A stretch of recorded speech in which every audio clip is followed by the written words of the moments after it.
in a suffocating circle. Their eyes flashed amber and green beneath the dark afternoon sky. These were people Lola had known since childhood. People she'd helped. People she'd eaten beside and trained beside. Now they screamed for her death. Murderer. Wolfless leech. Kill the human. A rotten apple struck Lola across the cheek and burst against her skin. She barely reacted. Humiliation had stopped hurting in the ordinary way, a long time ago. 20 years of being treated as defective had hollowed out that part of her. Then Lola looked toward the platform. Alpha Jordan McBride stood there. Even with death only minutes away, her traitorous heart stumbled at the sight of him. Jordan was 6 feet 4 inches of controlled violence dressed in ceremonial black. Rain had plastered his dark hair against his forehead. His jaw was clenched so tightly that Lola could see the muscle twitching beneath his skin. 3 years earlier, the moon goddess had whispered his name into Lola's dreams. Mate. The most sacred word in their world. Jordan McBride was supposed to be hers, and Lola was supposed to be his. But when she'd told him, Jordan had looked at her with disgust. I reject you. He'd rejected her again when she'd tried to explain that the mate bond was real. Then a third time when she'd begged him to give her a chance. 3 rejections. 3 scars across her soul. Yet the bond had never fully broken. A mate bond could not be completely severed unless both sides finished the ritual. Jordan had rejected her, but he'd never completed that final step. So Lola had remained trapped between 2 states. Not truly his mate. Not free to move on. Nothing. Beside Jordan stood Roseanne Willis, the Beta's daughter. Roseanne was beautiful, curvaceous, polished. Everything Lola had been told she wasn't. She clung to Jordan's arm while arranging her perfect features into an expression of grief. A lace handkerchief touched eyes that held no tears. Bring the prisoner forward, Jordan ordered. His alpha command rolled across the grounds with enough power to make wolves in the crowd whimper and lower their heads. The warriors shoved Lola toward the wooden stairs. Her knees slammed into the mud. Pain shot through her legs. Jordan, please. Do not speak my name. His growl vibrated through her bones. Jordan descended 1 step and stared down at her like an avenging god. You are accused of murdering my sister, Cassidy. Lola's stomach twisted. You were found with her bloodied necklace inside your quarters. The pack healer confirmed that your scent was on it.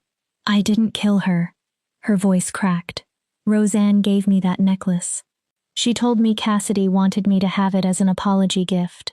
I didn't know there was blood on it. I swear, Jordan, I didn't know. Roseanne released a dramatic sob and buried her face against Jordan's shoulder. Oh, Jordan. How can she stand there and lie like this? I tried to be her friend. I helped her when everyone else mocked her for being wolfless, and now she's blaming me? Jordan immediately wrapped an arm around Roseanne.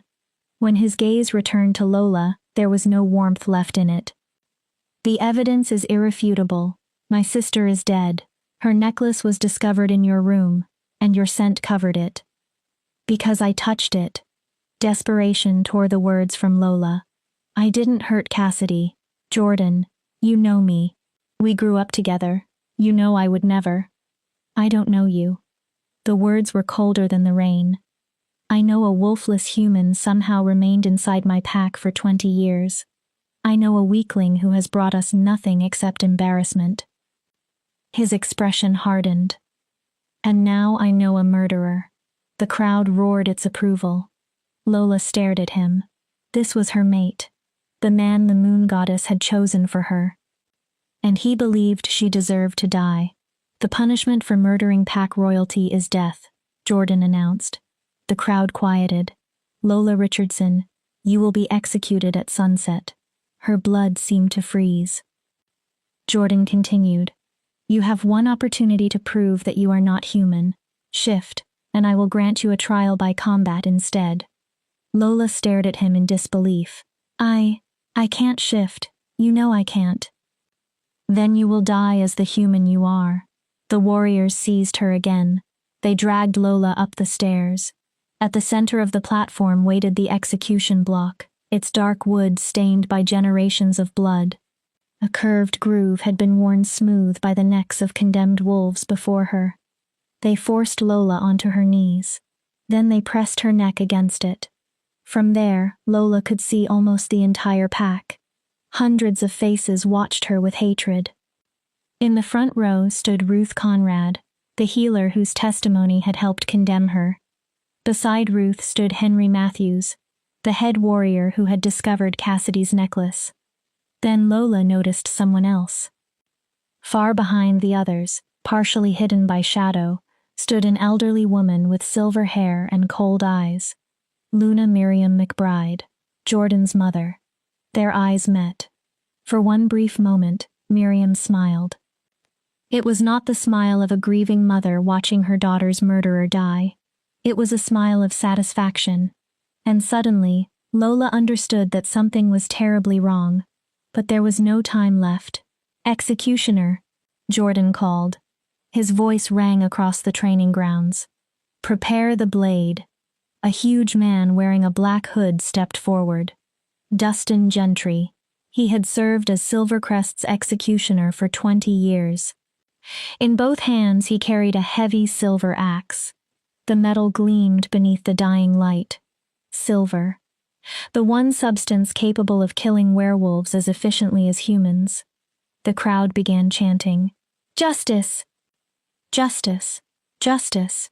Lola closed her eyes. So this was how her life ended.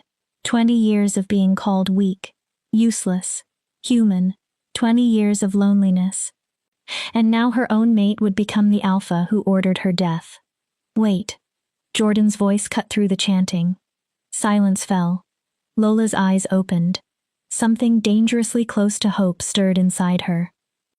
Jordan came down the steps until he stood directly before her.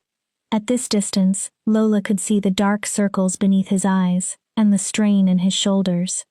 For just an instant, something flickered across his face. Doubt?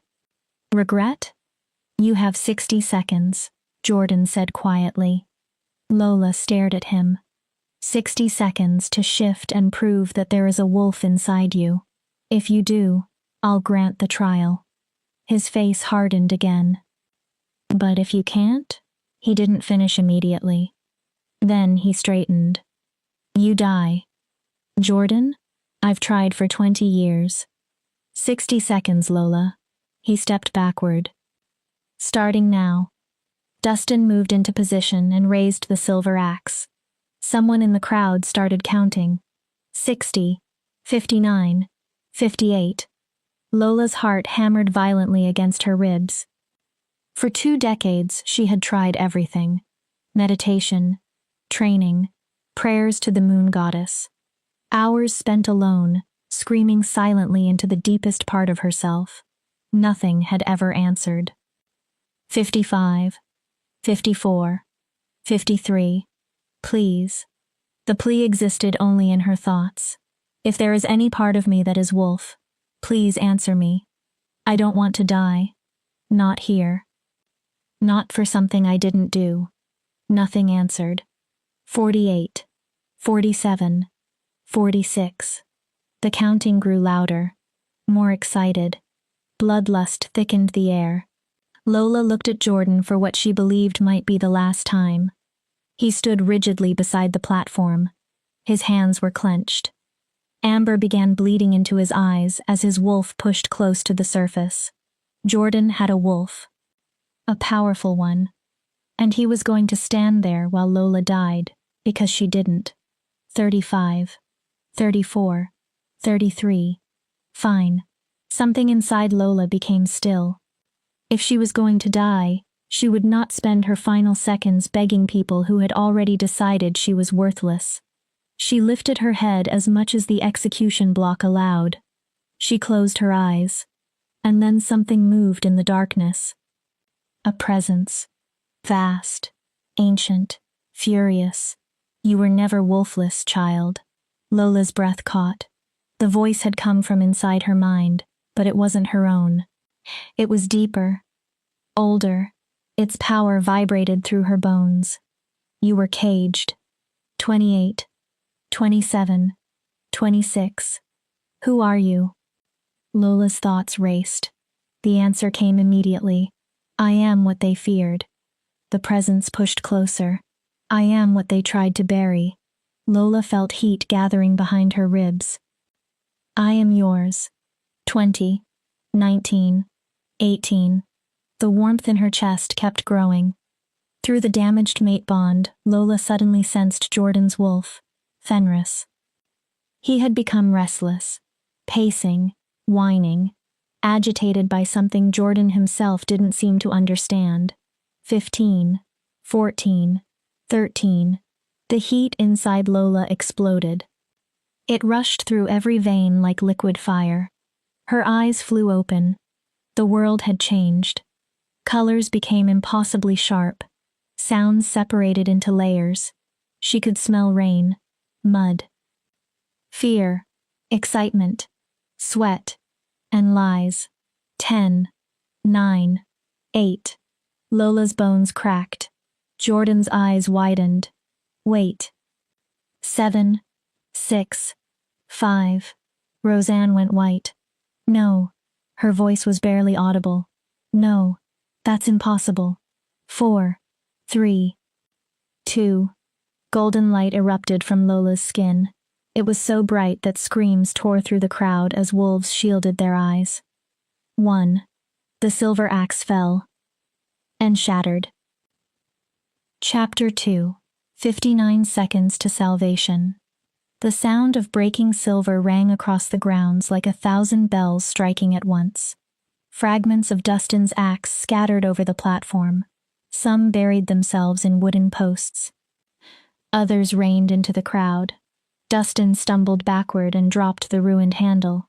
Blood seeped through his gloves where the force of the impact had torn his palms. Lola remained on her knees, but she was no longer trembling. Steam curled from her skin as the freezing rain struck her body and evaporated.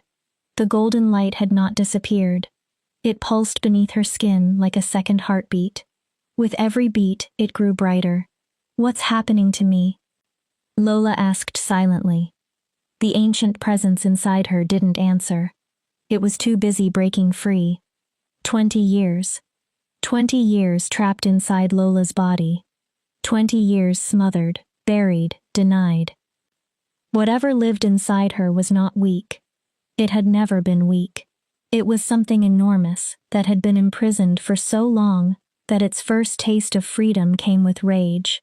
Impossible, Jordan whispered. He had frozen beside the platform. His alpha instincts were screaming contradictory commands. Protect. Run.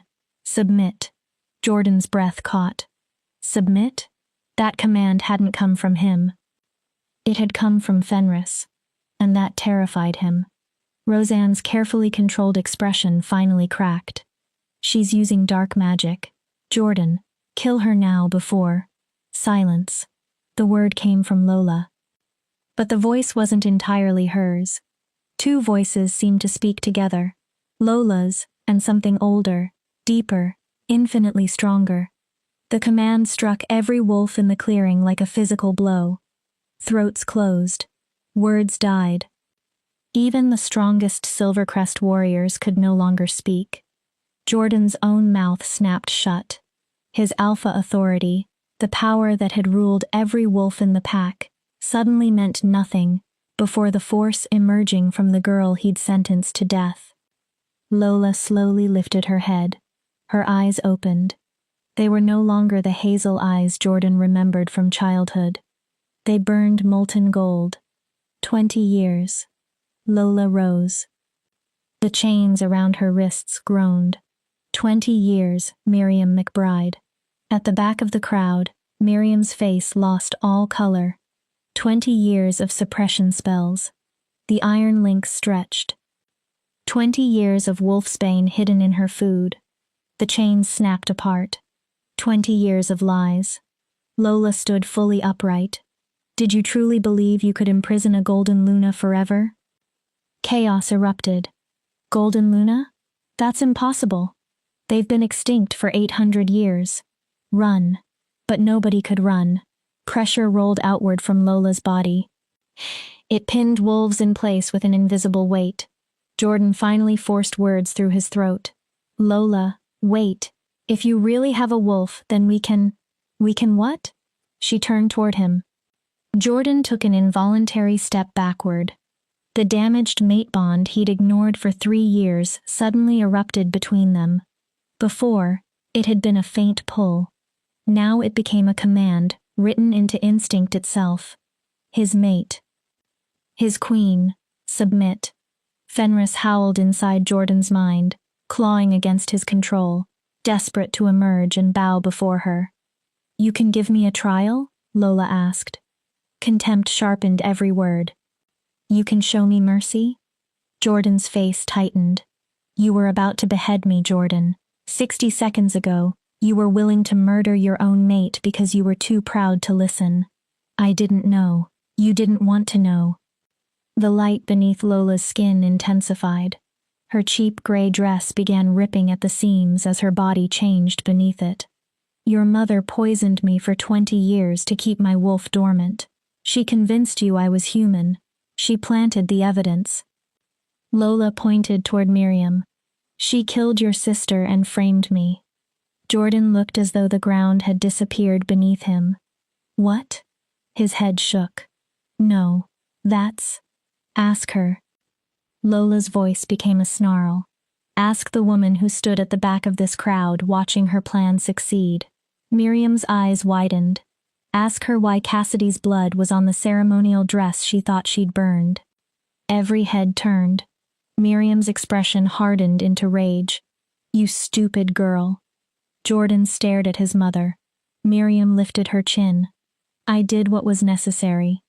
Do you understand what a golden Luna would have done to this pack? To the hierarchy? You would have taken my son's authority. You would have... You killed Cassidy? Jordan's voice was barely a whisper. Miriam stopped. Jordan stepped toward her. You killed my sister to frame Lola. She discovered the suppression spells, Miriam hissed. She was going to tell you. She was going to ruin everything. Jordan's face crumbled. I built this pack, Jordan. I made you alpha. I wasn't going to let some wolfless nobody destroy everything I created. The confession hung over the training grounds. Mother, Jordan's voice broke. What have you done? But Lola barely heard him. The creature inside her had waited long enough. It's time, the ancient voice whispered. Let me show them what they tried to destroy. Lola's bones began breaking in earnest. A first shift was supposed to be agony. Young wolves often screamed for hours while their human bodies tore apart and reformed. The fortunate ones lost consciousness. Lola did not scream. She threw her head backward and roared. The sound was primal. Inhuman. It swept across the training grounds and rolled into the forest beyond. Birds burst from the trees. Small animals fled through the undergrowth. Every wolf in Silvercrest felt cold race through their blood. That sound didn't belong to an ordinary wolf. Golden light exploded from Lola in a pillar that pierced the storm clouds. Thunder cracked. Lightning split the sky. But the lightning was gold. The rain intensified, yet every drop evaporated before touching Lola. Steam and light formed a glowing dome around her.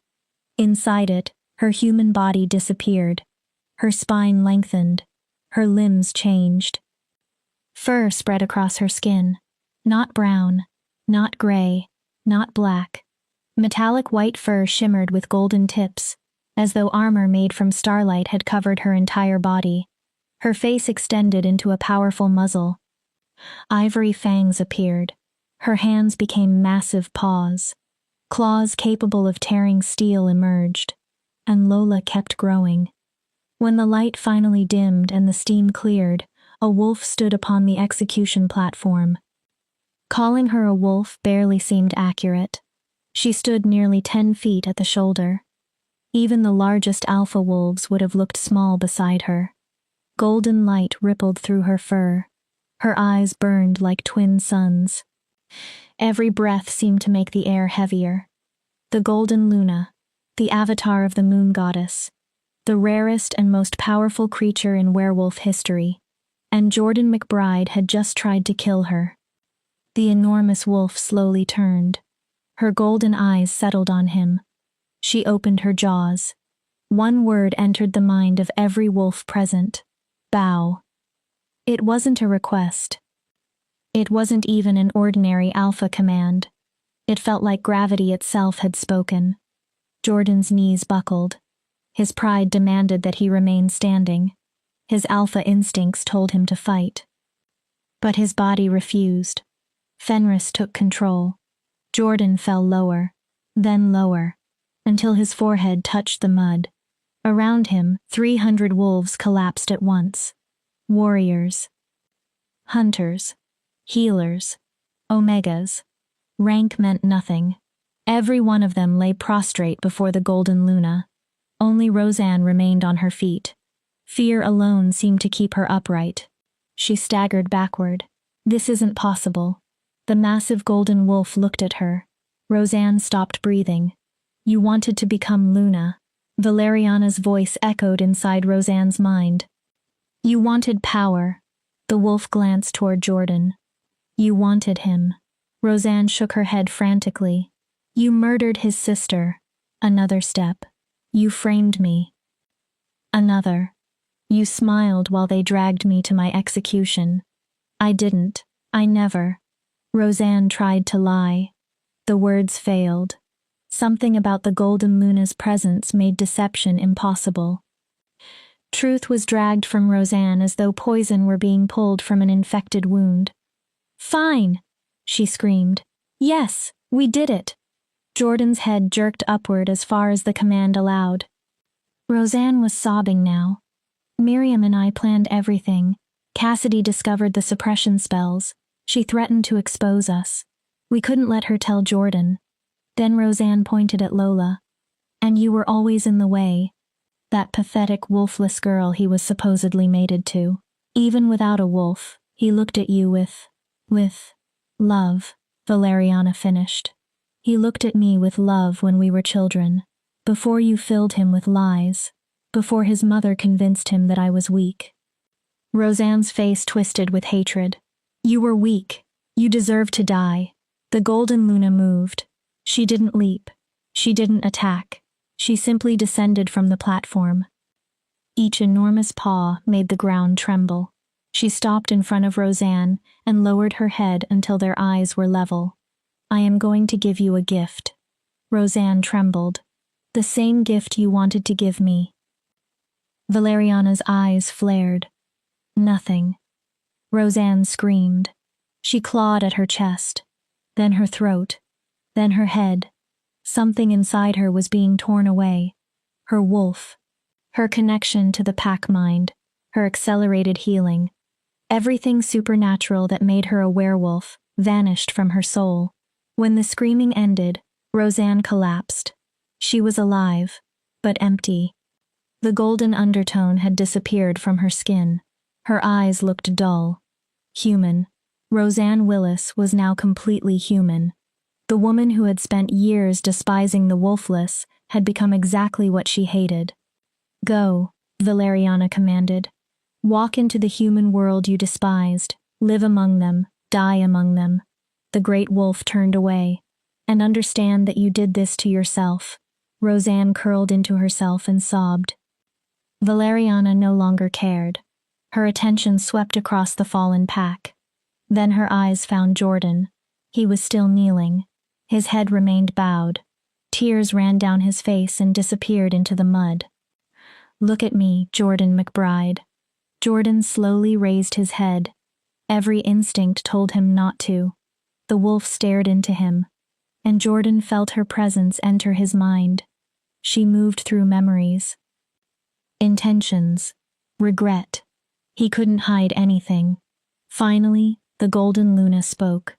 I, Lola Richardson, reject Jordan McBride as my mate. Jordan stopped breathing. I reject him as my alpha. Pain began spreading across his chest. I reject this pack and everything it represents. Lola's voice became absolute. The bond between us is severed. The break was audible. Like a rope snapping beneath unbearable tension. Jordan's mouth opened. No sound came. The damaged bond he'd spent 3 years refusing to acknowledge disappeared completely. Pain ripped through him. Jordan collapsed face first into the mud. His body convulsed as his soul tried to understand the sudden absence of something that had been there since fate first connected them. The golden Luna watched him for a moment. Then she turned. One leap shattered the execution platform beneath her. She flew over the pack, over the boundary, into the dark forest beyond. No one tried to follow. No one could. As the golden glow disappeared between the trees, the crushing pressure finally lifted. Wolves gasped for air. Jordan remained in the mud, broken and crying. Miriam stood frozen while the truth of her crimes spread through the pack. Roseanne, stripped of everything she'd valued, lay curled on the ground. The wolfless girl Silvercrest had condemned was gone. The golden Luna had risen. Chapter 3. When Gods Kneel. The dark forest had earned its name. Even during daylight, its canopy was so dense that only narrow beams of sunlight reached the ground. At night, darkness became nearly absolute, broken only by the occasional glow of a predator's eyes. It was rogue territory, a dumping ground for exiles. Violent wolves, broken wolves, wolves considered too dangerous for ordinary pack life. 3 days after her execution, it was also where Lola found herself. She had spent most of those days running. Her enormous golden form could cover miles in minutes. The wolf inside her had finally given Lola a name, Valeriana. Valeriana guided them farther and farther from Silvercrest, away from Jordan, away from the execution grounds, away from everything Lola had known. But even something as powerful as Valeriana needed rest. 2 days earlier, Lola had finally shifted back inside a small cave. The change had been disorienting. 1 second she had been a 10-foot golden wolf. The next she was a naked, shivering 20-year-old woman covered in mud and sweat. "You'll adjust," Valeriana had told her. "Rest. We are not safe yet." Since then, Lola had found a stream and washed herself. She'd made crude clothing from broad leaves and vines. It looked ridiculous, but it was better than walking naked through rogue territory. She had learned that Valeriana's abilities remained partly accessible even in human form. Lola's reflexes were fast enough to catch fish with her bare hands.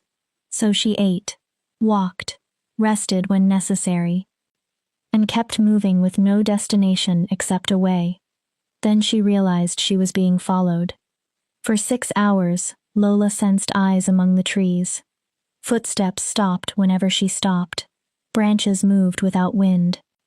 Valeriana noticed it too. Rogues. At sunset on Lola's 3rd day of freedom, they finally emerged. Lola was crouched beside a creek, drinking from cupped hands, when a massive gray wolf stepped into the clearing. Mange had eaten patches from his fur. 1 ear was completely missing. His remaining ear was torn. His yellow eyes were bloodshot. Saliva dripped from his mouth while he stared at Lola with unmistakable hunger. "Valeriana." Lola's thought was urgent. "I need you." "Not yet," Valeriana replied calmly. "Let's find out how many there are." More wolves appeared. A brown female covered in scars, one back leg twisted. A black male missing his right eye. A small russet wolf so thin that every rib showed. Others followed. When the movement stopped, 12 rogues surrounded Lola. They looked nothing like Silvercrest's healthy, disciplined wolves. These were survivors worn down by hunger and isolation. The gray wolf advanced. He remained in wolf form. Many rogues eventually lost the control required to shift between forms. He growled. Lola rose slowly. Water dripped from her fingers. "I don't want trouble." The wolves moved closer. "I'm only passing through." The gray wolf snarled again. The circle tightened. They didn't know what Lola was. To them, she looked like a young human woman wandering alone, vulnerable, unprotected. Food. Now? Lola asked. Now. This shift was different. Instead of resisting the transformation, Lola surrendered to it. Her bones rearranged almost smoothly. Her body expanded. Golden-tipped white fur raced over her skin. 3 seconds. That was all it took. One moment a young woman stood beside the creek. The next, the golden luna towered above 12 stunned rogues. The gray wolf froze in the middle of his lunge. His paws skidded across the dirt. Every other wolf stopped. Lola lowered her massive head. She growled. The sound wasn't loud. It didn't need to be. It resonated through bone and instinct. Something ancient in every rogue understood immediately. This was not prey. This was something above them on the food chain. The gray wolf's aggression disappeared. His ears flattened. His tail tucked between his legs. He lowered himself slowly onto his belly. Then the other rogues followed, one after another. They exposed their throats in submission, all except the thin, russet wolf. He remained standing, not because he was challenging Lola. He was trembling so badly that his legs barely held him. Tears ran from his eyes. Lola studied him. Something about him felt different. With Valeriana's senses, she touched his mind. What Lola found frightened her. His consciousness was fractured, breaking apart. He was close to the feral drift, the madness that consumed wolves who remained disconnected from pack bonds for too long. His body wasn't dying. His mind was. His own wolf was slowly swallowing what remained of his human consciousness. He's young, Valeriana said sadly. Barely 18. Lola looked at him. Can we help him? We can try. Lola moved closer. The russet wolf flinched. He didn't run. Up close, intelligence still flickered inside his eyes. The human part of him was fighting desperately to survive. Without consciously deciding what to do, Lola followed instinct. She pressed her enormous forehead gently against his. Golden light flowed between them. The russet wolf gasped. Through the contact, Lola felt Valeriana's power enter his broken mind. It wrapped around the fractured pieces of his consciousness and held them together. The advancing madness recoiled. When Lola pulled away, the russet wolf collapsed, unconscious, but breathing steadily. His trembling had stopped. Lola looked at the 11 other rogues lying around her. A strange network had begun forming in her mind. She could feel them, their exhaustion, pain, fear. The constant battle against insanity. They're all suffering. Yes, Valeriana answered. Being separated from a pack mind is slowly destroying them. Lola's heart tightened. Wolves aren't meant to live alone. Without an alpha's anchor and pack bonds to stabilize their minds, they eventually lose themselves. So that's why rogues become dangerous. Lola looked around the clearing. They aren't all evil. No, they're drowning. Valeriana remained silent. Can we help all of them? We can, but it will consume energy, and once we do it, they will become connected to us. Lola studied 12 broken wolves. Most of them probably hadn't chosen this existence.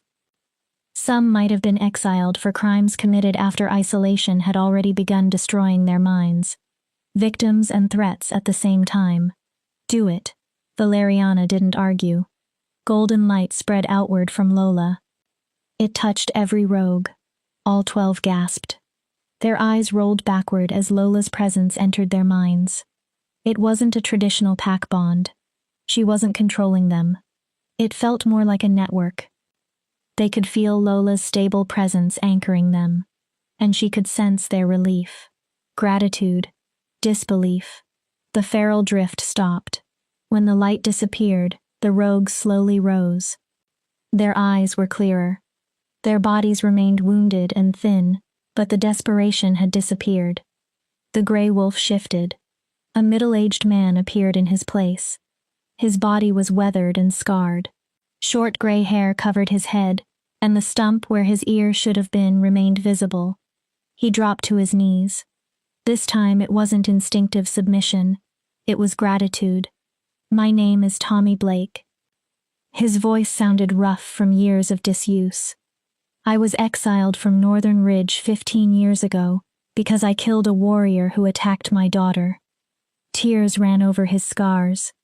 I've been alone ever since. Tommy touched his temple. The silence is gone. I can think clearly for the first time in almost a decade. He looked up at Lola. Whatever you are, whoever you are, thank you. The others began shifting. A woman in her 30s with 2 missing fingers. A teenage boy whose body carried terrible burn scars. An elderly man so thin Lola wondered how he'd survived. One after another, they knelt. Some cried openly. "What do we call you?" Tommy asked. Lola shifted back into human form. Immediately, she became aware of the fact that she was once again a 20-year-old woman dressed in leaves. The rogues didn't seem to care. "My name is Lola." She looked at them. "And please don't kneel." Tommy hesitated. "I didn't save you so that you'd worship me. I helped you because it was the right thing to do. But you're a golden Luna," the woman with the missing fingers whispered. "The legends say." "I don't care what the legends say." Lola's voice remained firm. "I'm not a goddess. I'm someone who spent her entire life being treated like garbage for something I couldn't control." She looked from one face to another. "I refuse to do that to anyone else." The rogues stared as though she'd spoken in another language. Tommy slowly stood. "Then what do you want from us?" "Nothing." Lola shook her head. "You're free. Go wherever you want. I just couldn't leave you the way I found you." Before Tommy could answer, a man's voice drifted from the edge of the clearing. "How very noble." Every head turned. A stranger leaned casually against a tree. He hadn't been there moments earlier. Lola should have heard him, smelled him, felt him. But somehow the man had approached without triggering any of her new senses. He was tall enough to match Jordan. Broad shoulders. A powerful build that looked designed for combat rather than display. Long, jet-black hair had been loosely tied behind his head.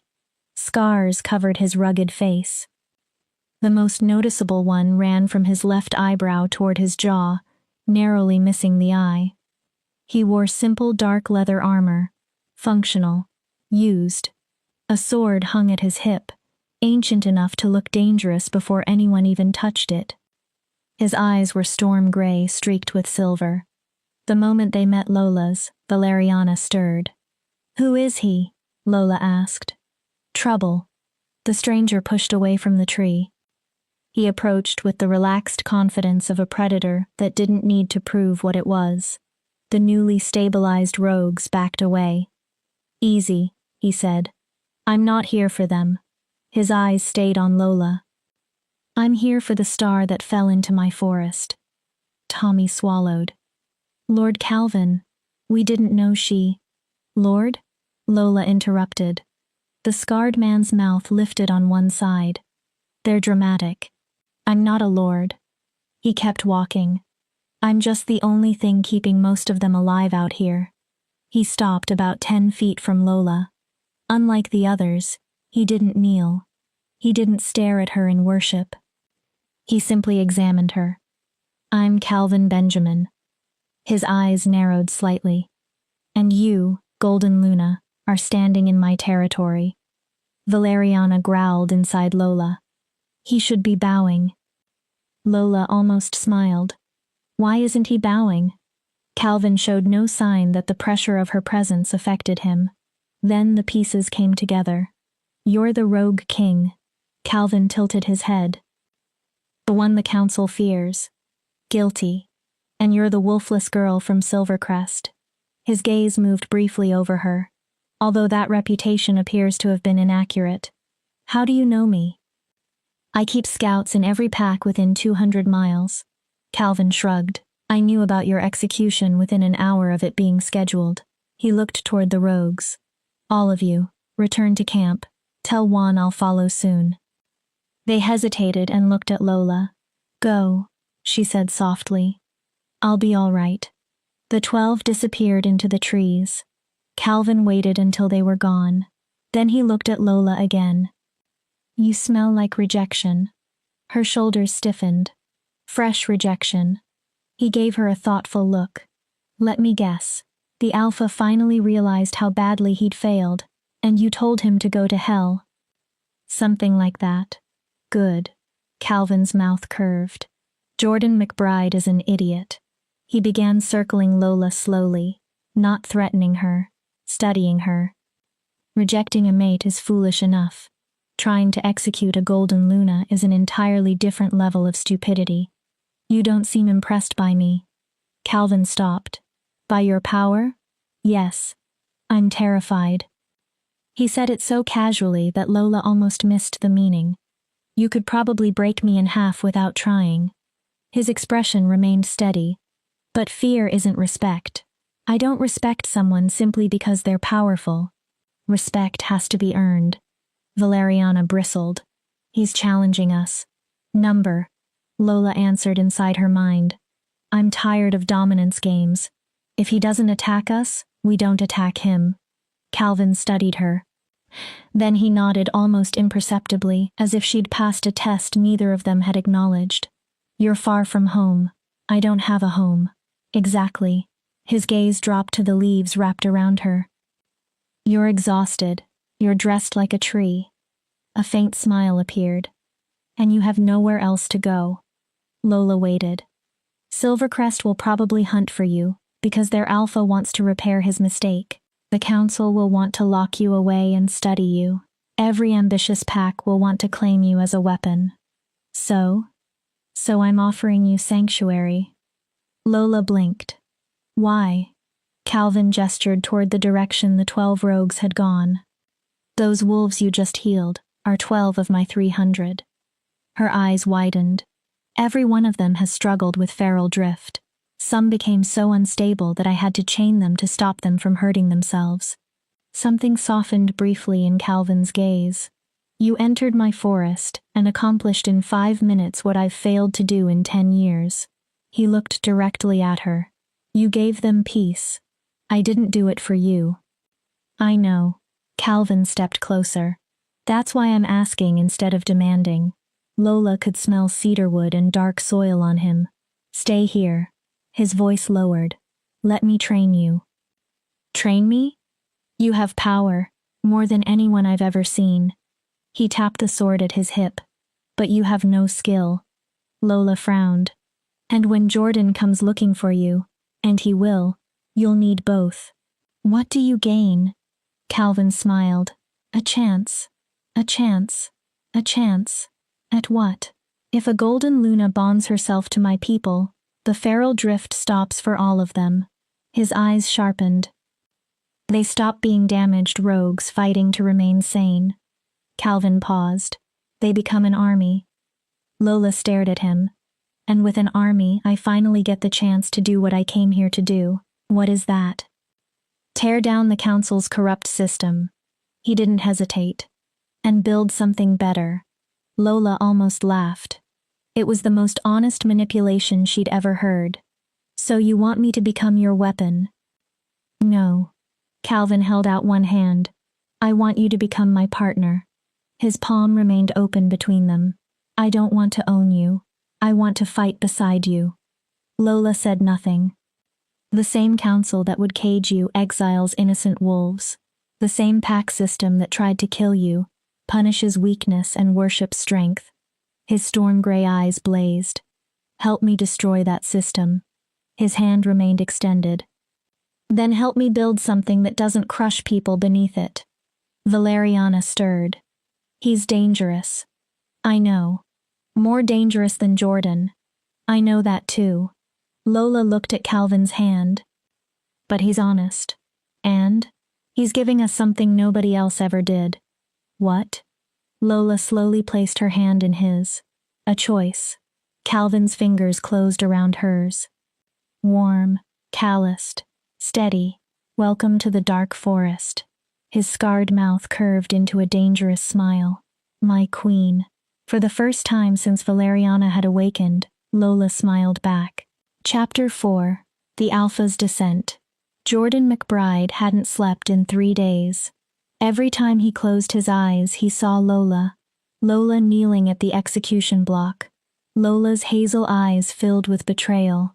Lola transforming into a creature from legend while he stood helplessly beside her. Lola rejecting him. The Alpha's quarters felt like a tomb. Jordan sat alone in darkness with a half-empty bottle of whiskey on the table beside him. The mate bond was gone. Completely.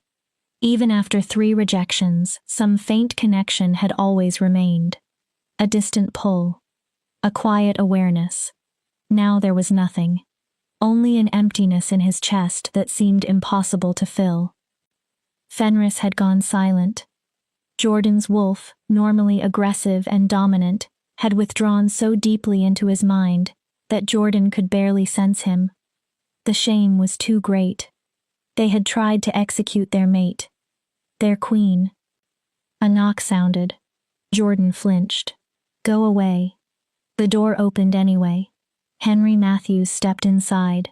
He was Silvercrest's head warrior and one of Jordan's oldest friends. Henry took one look at him. Unshaven. Disheveled. Drunk. Broken. You need to get up. I told you to leave. The pack is falling apart. Henry walked across the room and threw open the curtains. Afternoon sunlight flooded inside. Jordan recoiled. Half our wolves want to hunt Lola down so they can beg for forgiveness. The other half are terrified she's going to return and slaughter everyone. Henry turned. Your mother is in the dungeon screaming about injustice. Roseanne is nearly catatonic in the healer's ward. His eyes hardened. And you're sitting here drinking yourself to death. Good. Jordan drank again. I deserve it. Henry ripped the bottle from his hand. You're the Alpha. Start acting like one. I'm not fit to be Alpha. Jordan surged to his feet. The room spun from the alcohol, but anger kept him upright. I sentenced an innocent woman to death. He pointed toward his own chest. I rejected my true mate 3 times. His voice grew raw. I let my mother murder my sister and frame somebody else. Jordan stared at Henry. What kind of Alpha does that? A blind one. Henry didn't soften it. A stupid one. Jordan looked away. But you're alive. That means you still have an opportunity to fix what you can. There is no fixing this. Jordan dropped back into the chair. She rejected me. The bond is gone. His voice became hollow. She's gone. Then go after her. Jordan laughed without humor. And say what? He looked at Henry. Sorry I tried to cut your head off. Please take me back. He rubbed both hands over his face. She's a golden Luna. She doesn't need me. Henry remained quiet. She doesn't need anyone. After a moment, Henry pulled over another chair. When we were children, do you remember what Lola did every morning? Jordan frowned. What? She brought you breakfast. Jordan went still. Every morning, starting when we were 8, and continuing until you rejected her at 17. Henry leaned forward. She woke early, helped the Omegas prepare breakfast, then carried a plate to you. Jordan's throat tightened. Even after you started treating her like garbage, she kept doing it. Henry continued. She tutored my younger brother when he was failing mathematics. Jordan closed his eyes. She helped Ruth collect and prepare healing herbs, even though Ruth later testified against her. Henry's voice hardened. She never missed a pack run. She couldn't shift, so she followed everyone on foot. Jordan opened his eyes again. Lola spent 20 years trying to prove she deserved this pack. Henry stood. And you spent 20 years proving this pack didn't deserve her. The words landed harder than any punch. Yes, Jordan, you were blind. You were stupid. You made the worst mistake of your life. Henry walked toward the door. But Lola deserves to hear you admit it directly to her. She deserves a genuine apology. He turned. Not this. His gaze moved around the dark room. Not you sitting here feeling sorry for yourself. Henry put one hand on the doorframe. Your mother's trial begins in 1 hour. The pack expects its alpha to preside. Jordan's face tightened. After that, you're going to the dark forest. Calvin Benjamin will kill me the moment he sees me. Then you'll die apologizing to your mate. Jordan stared at him. Henry shrugged. Still better than dying drunk in this room. Then he left. Jordan remained motionless for a long time. Finally, he stood. His legs carried him toward the bathroom. The man reflected in the mirror looked unfamiliar. Hollow eyes, gaunt cheeks. A broken expression. Across Jordan's bare chest burned 3 red rejection scars. Physical proof that he had rejected his fated mate repeatedly. But something new had appeared beneath them. A 4th mark. Gold. It shimmered as though burning from inside his skin. Jordan touched it. Pain flashed through him. He remembered stories from old books. Stories about what happened when an alpha rejected or harmed a golden Luna. The moon goddess marked him herself. Jordan recognized the ancient word, unworthy. He closed his eyes, then turned on the shower. An hour later, Silvercrest gathered in the central clearing. 300 wolves stood silently around a hastily constructed platform. Jordan wore his ceremonial alpha robes. His face was clean, his posture straight. From the outside, he looked like an alpha again. Inside, he felt empty. Luna Miriam McBride knelt in silver chains at the center of the platform. Jordan almost didn't recognize his mother. She seemed smaller, older. Her silver hair hung tangled around her face. The eyes that had once controlled Silvercrest with confidence now looked wild. "This is a farce," Miriam hissed. "I am Luna of this pack. You cannot put me on trial. You murdered Cassidy." Jordan's voice carried no emotion. "You framed an innocent woman for the crime." Miriam's lips tightened. "You poisoned Lola for 20 years to suppress her wolf."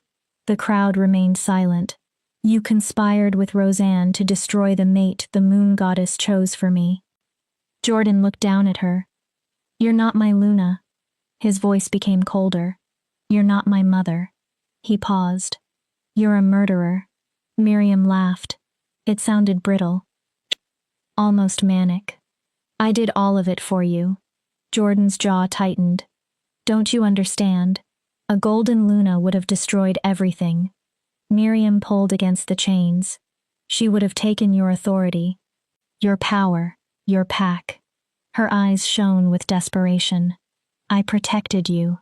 "From what?" Jordan's roar shook the platform. "From my own mate." Miriam flinched. "From happiness." He stepped toward her. "From the only person who loved me, even while I treated her like a bastard." Jordan turned to the pack.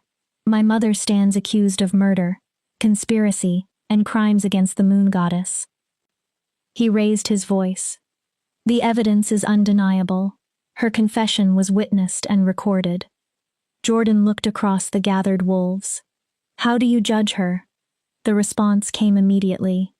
"Guilty." 300 voices joined. "Guilty." Miriam went white. "Jordan." "Guilty. Please." She looked at him. "I'm your mother." Jordan's face didn't move. "The punishment for regicide is death." Miriam stopped breathing. "But I won't kill you." Hope briefly entered her eyes. Jordan continued. "That would be mercy." He looked toward Henry. "Strip her title." Miriam's eyes widened. "Remove her wolf." "No." "And exile her into the human world." Miriam screamed. "No! Jordan, please! Anything except that." Henry and 2 warriors approached. "Kill me!" She fought against them. "Jordan, please! Kill me instead." Jordan turned his back. Henry dragged Miriam toward Ruth, who waited with a ceremonial dagger. The ritual was brutal. Jordan couldn't watch. Whatever Miriam had done, she was still the woman who had raised him. Her screams were punishment enough. Eventually they stopped. Henry approached. "It's finished." Jordan stared forward. "She's human now. We'll take her to the border and release her." "Good." His voice was numb. "And Roseanne?" She still hasn't spoken. The healers think the sudden loss of her wolf put her into shock. Henry hesitated. What do you want done with her? Exile her too. Jordan didn't need time to decide. She can follow my mother into the human world. Henry nodded. And you? Jordan drew a slow breath. Gather a scouting party. 5 of our strongest warriors. He looked toward the distant forest. We leave at dawn. Calvin Benjamin commands 300 rogues. Henry's expression became serious. 5 warriors won't matter if he decides to kill us. I'm not going there to fight. Jordan touched the golden mark on his chest. I'm going to kneel at Calvin's gate and ask Lola for permission to speak. Henry studied him. If she sees me, I apologize. Jordan swallowed. If she refuses, he shrugged. I accept whatever happens. You know she could kill you. I know. And you're still going. Jordan's voice cracked. I owe her that. He looked at Henry. I owe her everything. That night, Jordan entered Lola's old room. Calling it a room was generous. It was a storage closet converted into sleeping space. There was a narrow cot with a thin blanket. One shelf held several worn books. A cracked mirror hung from the wall. This was where Lola had lived for 20 years. His mate had slept here while he lived in the Alpha's quarters. Jordan sat on the cot. The weak frame creaked beneath his weight. Then he noticed a journal on the shelf. Cheap paper. String binding. Jordan knew he shouldn't read it. He opened it anyway. The earliest entries were from when Lola was 13. Jordan read. Today Jordan smiled at me during training. He didn't say anything, but the smile was enough. Maybe when we're older, he'll accept the mate bond. Maybe he'll love me. Jordan's hands started shaking. He turned several pages. Jordan rejected me today. He said I was weak. He said the bond was a mistake. It hurt so badly that I couldn't breathe. But I know he didn't mean it. He's under so much pressure to become Alpha. I need to be patient. Jordan forced himself to continue. He rejected me again. This time he did it in front of everyone. Luna Miriam told me I should leave Silvercrest. She said I'm an embarrassment to Jordan. But I can't leave. He's my mate. The moon goddess chose us. I only need to prove that I'm worthy. Another entry. I don't think Jordan will ever love me. I've accepted it. But maybe I can still help him. Maybe I can still be useful to Silvercrest. Even without a wolf, I can contribute. That has to be enough. It has to mean something. Jordan's vision blurred. The final entry had been written one day before Lola's execution. Tomorrow they're going to kill me. I'm innocent, but nobody believes me. Jordan won't even look at me anymore. I'm tired. I've spent my whole life trying to be enough. And I was never enough. If there's another life after this, I hope I'm born with a wolf. I hope I'm born strong. I hope I'm born worthy of love. Jordan gently closed the journal. Then he covered his face with both hands and wept. He cried for the little girl who had brought him breakfast every morning. For the teenager who continued loving him after he humiliated her. For the woman who walked toward death believing she had never been worthy of love. Jordan cried until his throat burned, until his eyes hurt. Then he carefully returned the journal to the shelf. At dawn, he would travel to the dark forest. He would kneel at Calvin Benjamin's gate, and he would ask the golden Luna for forgiveness he knew he had no right to receive. Chapter 5. Queen of the Forsaken. 3 weeks inside the dark forest changed Lola more than she could have imagined. Calvin's rogue settlement was nothing like the lawless wasteland she'd expected. It was rough, crude in places, but organized. Cabins built from salvaged timber stood among the trees. A large central fire served as both kitchen and gathering place. Children played beneath the watch of Omega caretakers. Warriors trained in a cleared section of ground. Their methods were efficient and brutal. It was a pack in everything but name. The council simply refused to recognize it. Calvin's home had been built partly into a cliff overlooking the valley. It was larger than most of the cabins, but only slightly. Practical rather than luxurious. On Lola's first night, Calvin had insisted she sleep in his bed while he took the floor. She argued. Calvin ended the argument by lying on the floor and closing his eyes while Lola was still speaking. 3 weeks later, they had developed a routine. Lola woke before dawn. Valeriana required little sleep. The Golden Luna was always alert, always watching. Lola learned meditation techniques that allowed human and wolf to share the same mind peacefully, instead of fighting for control. Then came training. Calvin showed no mercy. Again, Lola pushed herself from the dirt for the 15th time that morning. A group of rogues watched from the edge of the training yard. Lola wore leather trousers and a wrapped chest binding Calvin had found for her. Across from her stood Thomas Osborne, 7 feet of solid muscle and scars. Lola wiped blood from her split lip. I'm trying. Trying isn't enough. Calvin leaned against a tree with his arms crossed. You have the most powerful wolf alive inside you. Lola glared.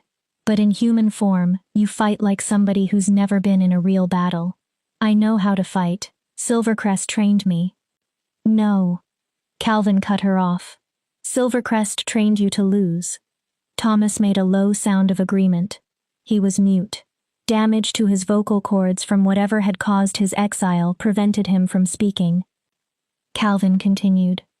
They placed you with Omegas and taught you basic self-defense. That's survival. He looked directly at Lola. Combat is different. Lola straightened. Combat means ending the threat. Calvin pointed toward Thomas. You don't fight merely to defend yourself. You fight to win. He gestured. Again. Lola squared her stance. And stop pulling your attacks. Thomas can handle it. Her entire body ached. She'd been training for 6 hours. Valeriana's healing reduced recovery time, but Lola still felt every bruise, every scrape, every impact. Yet she understood Calvin's purpose. Power without technique was nothing more than uncontrolled force. Valeriana could destroy armies in wolf form, but Lola needed to survive when she looked human too. Thomas attacked first. His fist drove toward her face. Lola didn't block. She slipped sideways. Thomas's momentum carried him past her. Lola drove her elbow into his kidney. Thomas grunted. It was the first sound of real pain she'd managed to get from him. Better, Calvin called. Then his expression hardened. But you hesitated. His throat was open. Why did you strike his kidney? I didn't want to seriously hurt him. He's trying to kill you. It's training. Lola breathed hard. He'll stop before doing permanent damage. Exactly. Calvin stepped closer. Your real enemies won't. Thomas came again. Faster. Lola ducked. Her foot hooked behind his knee. She pulled. The giant warrior crashed to the ground. Lola moved before consciously thinking. She landed on him with one hand against his throat. Thomas slapped the dirt twice. Yield. The watching rogues erupted into applause and howls. Calvin smiled. Now you're learning. He offered Lola his hand. She took it. Calvin pulled her upright. His grip was warm and steady. I'm learning you're a sadist, Lola muttered. That too. He didn't immediately release her. But you're stronger. Their eyes met. 3 weeks ago, Thomas would have put you on the ground in seconds. 3 weeks ago, I'd never thrown a serious punch. And now you're dangerous. Calvin's storm-gray eyes remained on hers. In another month you'll be deadly. Heat curled unexpectedly inside Lola's stomach. She became acutely aware of how close they were, of the opening at Calvin's collar, of the scars visible on his chest, of the scent of leather and cedar wood. Valeriana purred. We're in trouble. Shut up. Lola pulled her hand away. Calvin seemed unaware of her internal panic. Enough for today. He looked at Thomas. Good work. Then at Lola. Rest for a few hours. After that we'll train your command voice. My what? Your alpha command. Calvin folded his arms again. You used it during your first transformation, but you haven't accessed it since. Lola remembered. 300 wolves collapsing. Jordan in the mud. A Golden Luna's command isn't the same as an ordinary alpha's. It's absolute. Calvin's expression became serious. If you don't learn control, you'll either exhaust yourself or accidentally dominate somebody you never intended to. Lola nodded. The memory of that power still frightened her. It had felt intoxicating and terrifying at the same time. Go clean up. Calvin gestured north. There's a hot spring about half a mile away. Juan will take you. Juan Crowley was Calvin's second in command. Burn scars covered half his body, yet he remained one of the most cheerful wolves Lola had met. He guided her through the forest. The spring lay hidden inside a grove of ancient pines. Steam drifted above the water. Juan tactfully disappeared once Lola reached it. She sank into the heat and groaned. Her sore muscles relaxed. Lola floated on her back and stared into the trees. 3 weeks. Only 3 weeks. Yet the dark forest already felt more like home than Silvercrest ever had. The rogues didn't worship her. They didn't treat her as some untouchable goddess. They treated her like Lola. They asked what she thought. They laughed at her jokes.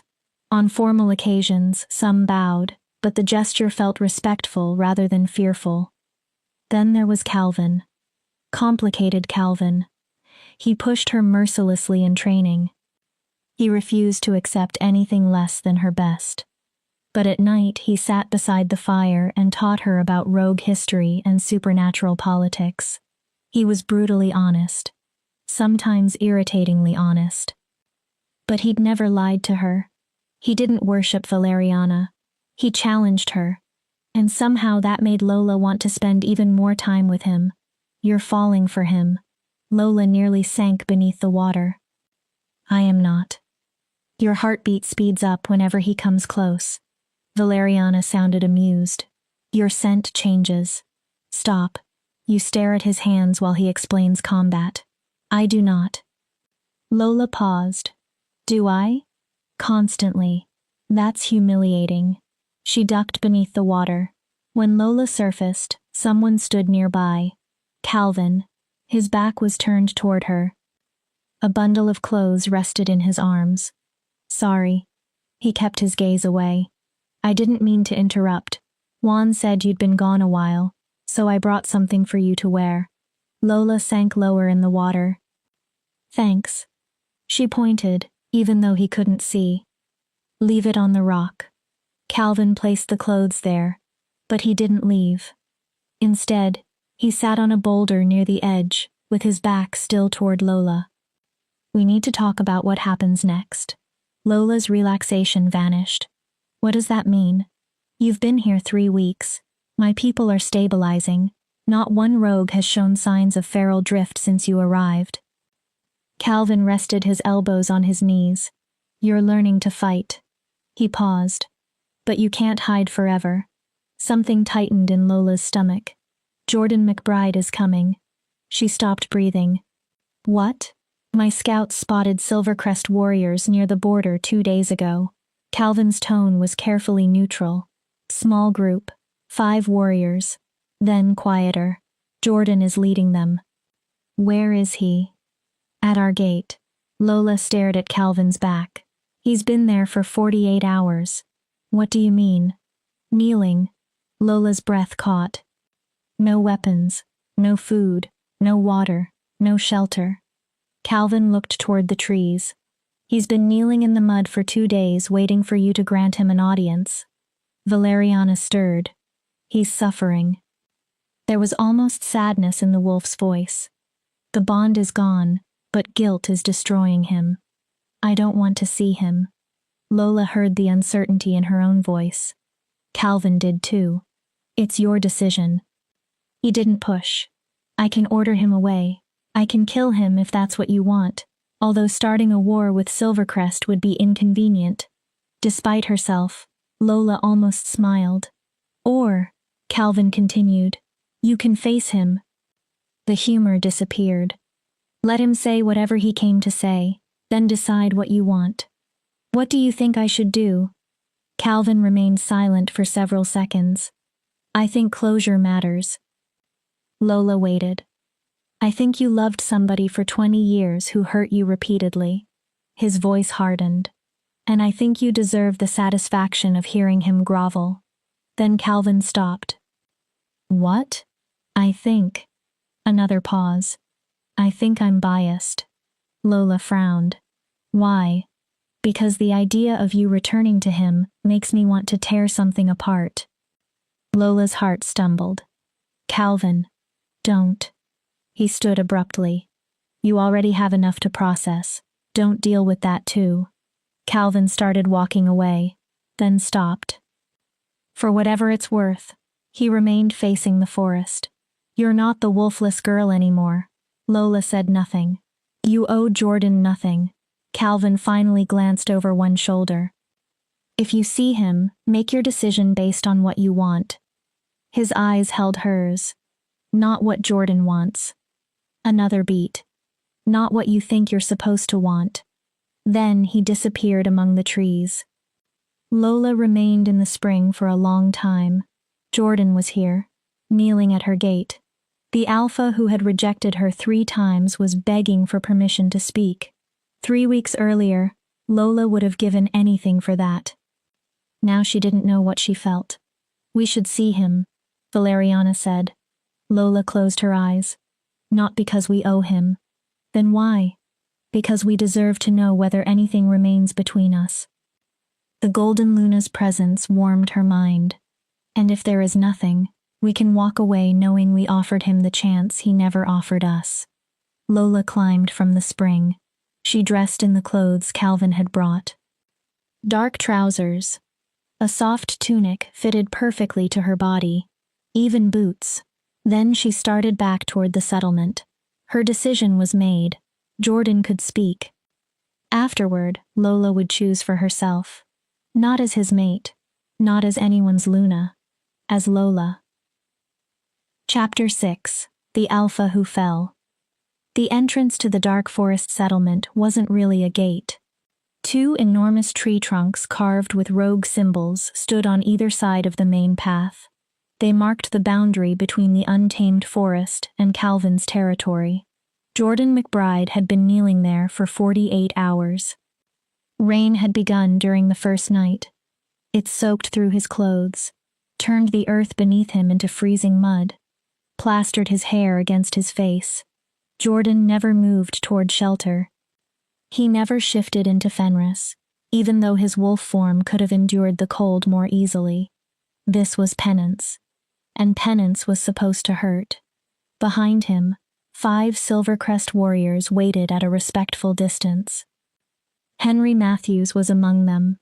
The others included Christopher Dyer, a young warrior who kept staring anxiously toward his alpha. He's going to die if he stays there much longer. Henry said nothing. He watched Jordan's unmoving figure. Dozens of rogues watched from the other side. Some were curious. Others openly hostile. A few almost seemed to pity him.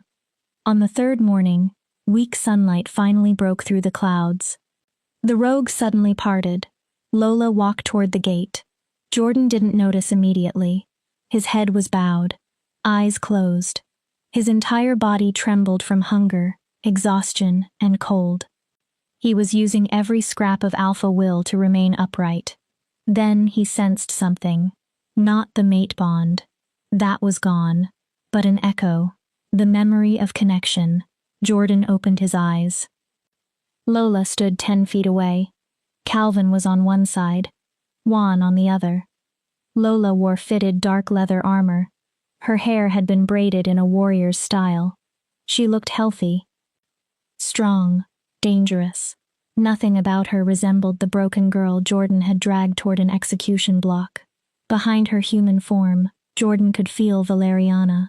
The golden luna's presence radiated like furnace heat. Even restrained, her power pressed against his body. Every instinct demanded that he flatten himself completely before her. Jordan resisted only because he'd promised not to move until Lola acknowledged him. She studied him. "You've been kneeling for 2 days." "Yes." His voice was almost gone. "Why?" "Because I needed to speak with you." Jordan swallowed. "And I have no right to demand your time." He lowered his eyes. "So I waited until you decided whether I was worth hearing." Calvin made a sound that resembled a scoff. Very poetic. Jordan's jaw tightened. Calvin stepped forward. 3 weeks ago, you were preparing to cut her head off. Now you're the humble supplicant? Jordan ignored him. His eyes stayed on Lola. "I'm not here to fight." "Then why are you here?" "To apologize." Lola's expression didn't change. "Apologize?" Her voice became flat. "You believe an apology fixes what happened?" "No." Jordan lowered his gaze. "Nothing fixes it." He drew a slow breath. "But you deserve to hear the apology anyway." Lola remained silent for a long moment. Then she looked at Calvin and Juan. "Leave us." Calvin frowned. "Lola, I'll be fine." Her tone left no room for debate. "If he tries anything, you'll hear me screaming all the way from here to the Capitol." Calvin clearly wanted to argue. Eventually, he nodded. He and Juan moved back through the gate, though not far. Both remained close enough to intervene. Lola approached Jordan. She stopped beyond easy reach. "Stand." Jordan tried. After 48 hours in the same position, his legs refused to cooperate. He managed to rise halfway. His knees collapsed. Lola caught him. The contact stopped both of them. Her hands closed around his arms. For one instant, electricity passed through what remained of their history. Jordan saw the changes up close. Training scars marked Lola's hands. Her eyes remained hazel in human form, but tiny golden flecks now lived inside them. Her scent was different. Pine, rain. Something ancient. Power. "When did you last eat?" Lola's voice was carefully neutral. Jordan tried to remember. "Before I left Silvercrest." "When was that?" 3 days ago." He hesitated. "Maybe 4. Lola exhaled. "You're an idiot." But she helped him toward a fallen log. Jordan sat. Lola remained standing. That distance between them stayed deliberate. "Talk." Jordan looked up. "You have 5 minutes." 5 minutes. How did someone fit 20 years of mistakes into 5 minutes? "I was wrong." Lola waited. "About everything." Jordan forced himself to continue. "About you. About our bond. About what strength is supposed to mean." He looked into her eyes. "My mother poisoned you for 20 years and suppressed your wolf." Lola didn't react. "She murdered Cassidy after my sister discovered what she'd done. Then she and Roseanne framed you because they were terrified of what you might become." "I know." Lola's tone remained cold. "Calvin's scouts are very thorough." Jordan nodded. "I didn't know." Lola's eyes hardened. "That isn't an excuse." "I know." Jordan's throat tightened. "It's an explanation, not an excuse." He looked down at his muddy hands. "I should have questioned the evidence. I should have investigated. I should have listened when you tried to tell me." His voice cracked. "I cared so much about proving that I was a strong alpha that I became a blind one.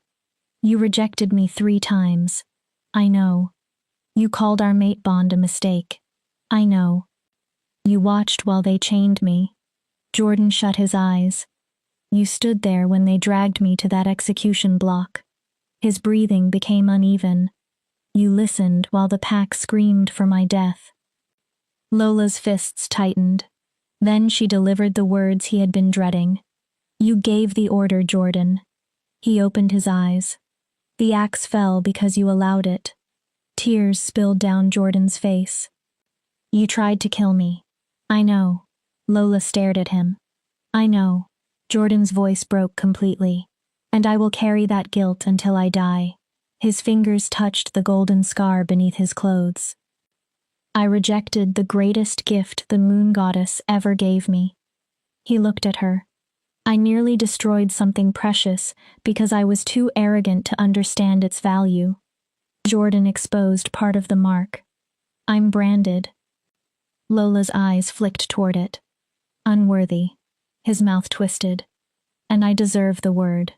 For the briefest moment, something softened in Lola's expression. Why are you here? Jordan waited. What do you actually want from me? Nothing. The answer came immediately. Lola looked surprised. I'm not asking you to take me back. Jordan shook his head.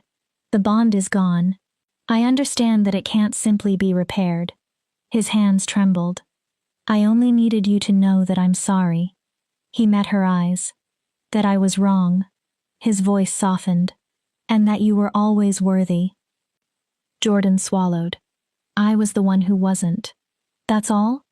Lola looked genuinely confused. You spent 2 days kneeling in the rain just to tell me you're sorry? You deserved a real apology. Jordan wiped his eyes. Not one spoken to Henry while I drank myself unconscious. He almost laughed bitterly. You deserve to hear it directly from me. Then he reached carefully toward his jacket. Calvin and Juan immediately tensed in the distance. Jordan moved slowly. I also brought something. He pulled out a small wooden box. A peace offering. Lola looked at it suspiciously. What is it? Evidence. He offered the box. Everything we discovered after you left. Lola took it. My mother's journals explaining the suppression spells. Jordan continued. Receipts from the supplier who sold her wolfsbane. Lola opened the lid. Blood analysis confirming what happened to Cassidy. Jordan's voice grew quieter. I've already carried out sentences against my mother and Roseanne. Lola looked up. They've both been stripped of their wolves and exiled into the human world. Jordan nodded toward the documents. But if you want additional charges brought before the council, everything you need is there. Lola began examining the box. Documents. Sealed vials. Then something else. A dried flower pressed carefully between sheets of paper. She lifted it. What's this? Jordan looked at the flower. His voice softened. A moonflower. Lola went still. You gave it to me when we were 10. He looked away. You told me it reminded you of the moon goddess. Memory crossed Lola's face. You said you hoped it would bring me good luck during my alpha trials. Jordan swallowed. I kept it. Why? I don't know. He shook his head. Even when I treated you badly, even after I rejected you. Jordan looked at her again. I could never throw it away. Lola stared at the dried moonflower. For a long moment, neither spoke. Then she closed the box. Your 5 minutes are finished. Jordan nodded. He pushed himself upright. His legs shook, but they held. Thank you for listening. He turned. I'll leave. Wait. Jordan stopped. Lola remained silent. Her jaw tightened as though she were fighting herself. I don't forgive you. Jordan nodded without turning. I don't expect you to. But. He looked back. I don't hate you either. Something in Jordan's face broke. You were manipulated. Lola continued carefully. You were lied to. She looked directly at him. You made horrible choices because you accepted false information without questioning it. Jordan didn't defend himself. You're not evil. Lola's voice softened. You're broken. Something inside Jordan finally gave way. Not the mate bond. That had already disappeared. Maybe the final piece of his pride. I know. Lola looked toward the dark forest. The council will come for me sooner or later. Jordan listened. They're afraid of Valeriana. When they move against me, they may use Silvercrest to force my surrender. I won't let them. I'm not asking you to fight for me. Lola interrupted. I'm asking you to protect your pack. Jordan frowned. Keep your people safe. She stepped closer. Don't let the council turn them into pawns. Jordan nodded. You have my word. Lola studied him. And Jordan? Yes. Find someone who actually deserves you. Jordan stared at her. Someone who can love you without carrying everything we did to each other. His voice became hoarse. There isn't anyone else. Lola's expression tightened. The moon goddess doesn't give second mates. Then be alone. Jordan blinked. It's not the worst thing that can happen. A faint, sad smile appeared on her lips. I was alone for 20 years. She paused. I survived. Jordan wanted to tell her that loneliness had nearly destroyed her, that she'd spent her life begging a pack for love, but he no longer had the right. So he nodded. I'll protect Silvercrest. Good. Lola turned away. After several steps, she stopped. Jordan. He looked up. Thank you for apologizing. Her voice was quiet. It doesn't mean forgiveness. Jordan waited. But it means something. Then she walked back through the gate. Calvin immediately moved to her side. Before following, the Rogue King gave Jordan a long, measuring look. Then both disappeared into the settlement. Jordan remained where he was. He felt lighter and heavier. He had finally said what he needed to say. He'd admitted the truth. He'd accepted that Lola was lost to him. It should have felt like closure. Instead, it felt like a final door closing on the best thing he'd ever been offered. Henry came to stand beside him. How do you feel? Jordan watched Lola until she disappeared among the trees. Like I'm finally growing up. His voice was quiet. About 20 years too late. Henry nodded. What happens now? Now we go home. Jordan straightened his shoulders. Alpha posture returned. And I finally do what I should have done from the beginning. He looked toward his warriors. I protect my pack. As they walked away, Jordan didn't turn back. Looking behind him couldn't change what he'd done. The girl he had destroyed no longer existed. In her place stood a queen. And Jordan would spend the rest of his life trying to become somebody worthy of what she'd once offered him, even if he had to do it from far away. Chapter 7. The Council's Ultimatum. The summons arrived 2 weeks after Jordan left. No ordinary messenger delivered it. Instead, a polished black car climbed the rough trail leading into the dark forest, absurdly elegant beside the ancient trees and crude cabins. Lola was sparring with Juan when it appeared. Her abilities had improved dramatically. She could now win matches she barely survived weeks earlier. Valeriana sharpened Lola's reflexes. Calvin's merciless lessons improved everything else. The vehicle stopped. Training ended immediately. Calvin emerged from his cabin. His expression told Lola that he'd expected this. They all had. The question had never been whether the council would react to the return of a golden Luna. Only when. The car door opened. Even experienced rogues stepped backward. A tall, unnaturally thin figure emerged. His skin was almost colorless. Long white blonde hair hung past his shoulders. But his eyes were what disturbed Lola most. Solid silver. No visible pupils.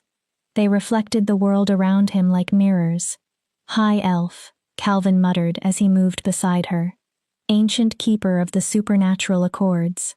His hand shifted toward his sword. They don't send these unless something serious is happening. The elf crossed the training yard with inhuman grace. When he spoke, his voice was beautiful, in a way Lola found unsettling. I bring a summons from the High Council of Supernatural Affairs. He produced a sealed letter. Blue light glowed faintly through the wax. The entity known as Valeriana and her vessel, Lola Richardson, are ordered to appear before the council in 3 days. Lola's expression hardened. Failure to comply will result in immediate sanctions against this settlement and every individual living here. Calvin's hand closed around his sword. You're threatening my people?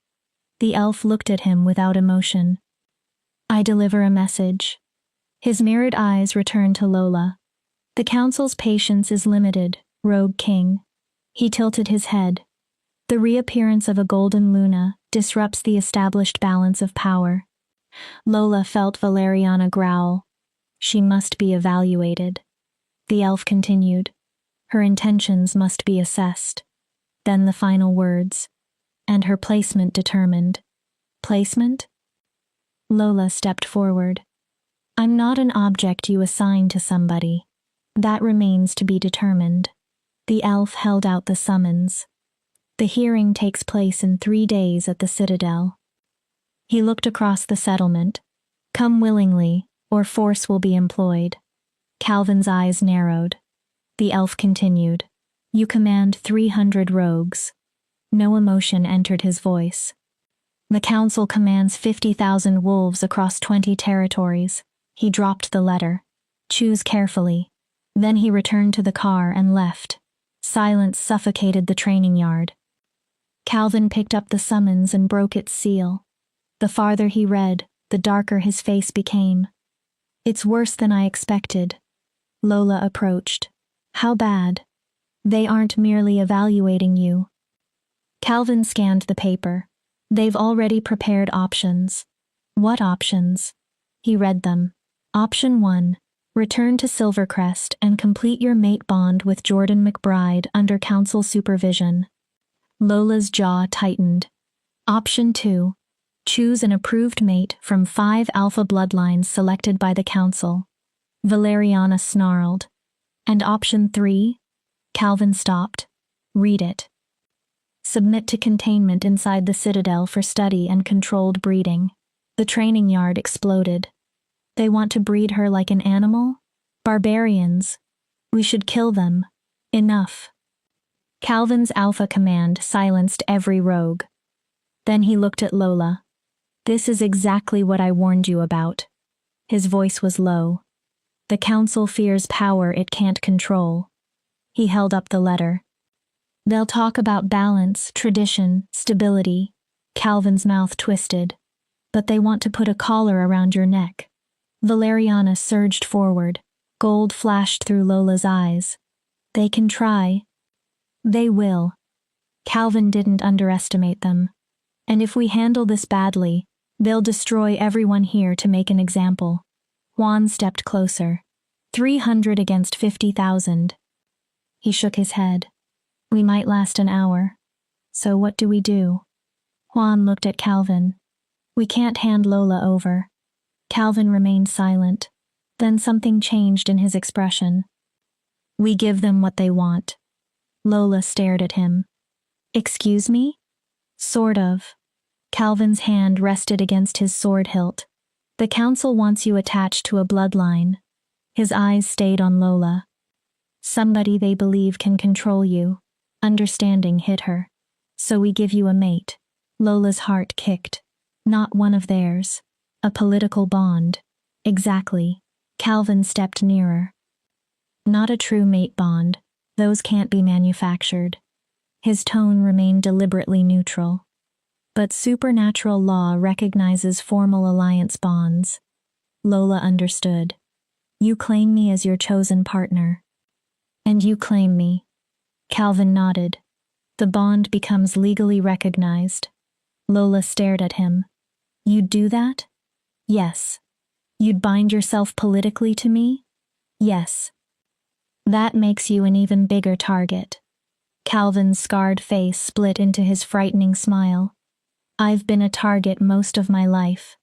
His eyes glinted. And I'm tired of the council deciding who deserves power. He stepped closer. If becoming the Golden Luna's political partner helps me tear their system apart, consider that an additional benefit. This isn't funny. I know. They'll try to kill you. Let them. His smile disappeared. But I need one answer first. Lola waited. Can you tolerate being bound to me? Calvin's voice dropped. Politically, even temporarily. His eyes held hers. Because once we perform this ritual, breaking it carries serious consequences. Lola looked at him carefully. Calvin Benjamin, the rogue king. The man who gave her shelter when she had nothing. The man who taught her to fight. Who spoke to Lola instead of worshipping Valeriana. Who sat by the fire and listened when nightmares made sleep impossible. He's asking whether we trust him, Valeriana said softly. Lola's heartbeat slowed. Not whether we love him.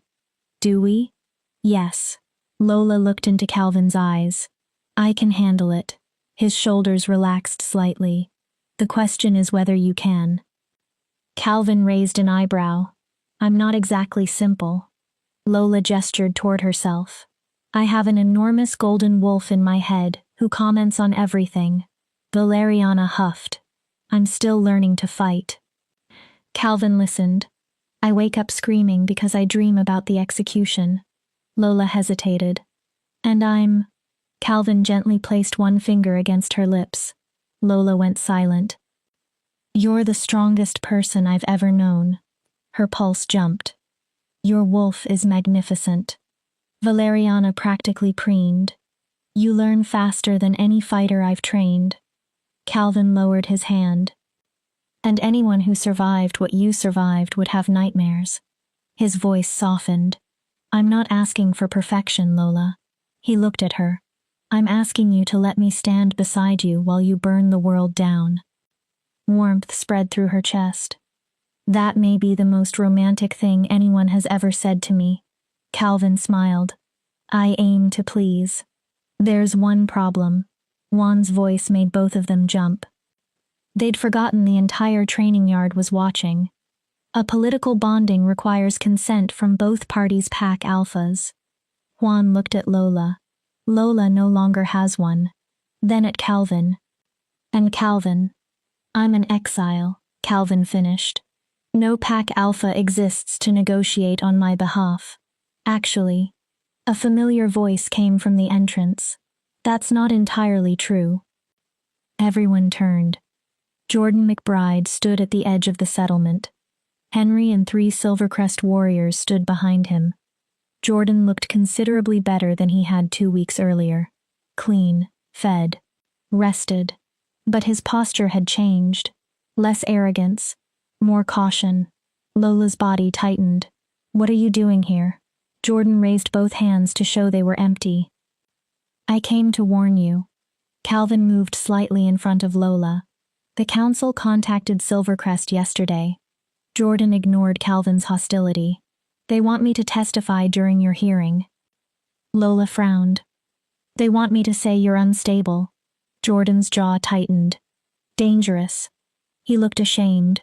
That you attacked members of my pack without provocation.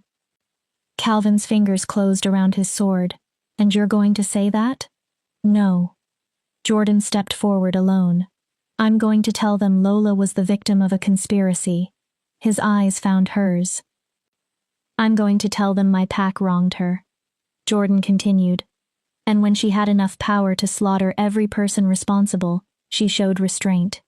He took a breath. I'm going to tell the truth. Why? Lola didn't trust the change easily. What do you gain?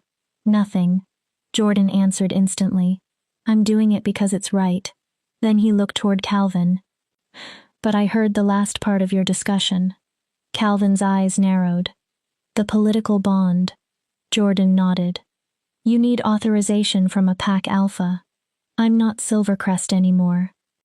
No, Jordan agreed, but supernatural law lets the alpha of a person's former pack formally acknowledge the bond. Calvin considered that. It's a technicality. Jordan continued. But it satisfies the requirement. Pain moved briefly across his face. I know you don't trust me, Lola. He looked at her. I know I've done nothing to deserve trust. His voice lowered. But let me do one thing that helps repair what I destroyed. Calvin and Lola exchanged a glance. Valeriana stirred. He's sincere. Lola remained cautious. I can feel it. The wolf's voice became thoughtful. He wants to help, even though it means watching you bind yourself to another male. Yes, that has to hurt, which is why I believe him. Lola looked at Jordan. Fine. Jordan nodded. But if this is a trick, it isn't. He removed a rolled parchment from his jacket. I already had the documents prepared. Calvin took them. You only need your signatures. Jordan indicated the final section. And mine as witness and authorizing alpha. Calvin read every line. His eyebrows rose. This is thorough. I have a very good lawyer. Jordan managed a weak smile. And a strong reason to make sure Lola remains free. For the next hour, they negotiated every detail. The ceremony would happen that evening. The legal bond needed to be complete before the Citadel hearing. Juan would oversee the ritual as Calvin's second. Jordan would witness and authorize it. Every rogue in the settlement could attend. It wasn't fate. It wasn't the mate bond. It wasn't even being called love. It was strategy. Yet Lola watched Jordan and Calvin argue over clauses and protections. The rogue king. The alpha who had rejected her. Two men who had every reason to hate each other were cooperating because Lola's freedom mattered more. Something shifted inside her. Maybe family wasn't always blood. Maybe it wasn't a bond chosen by the moon goddess.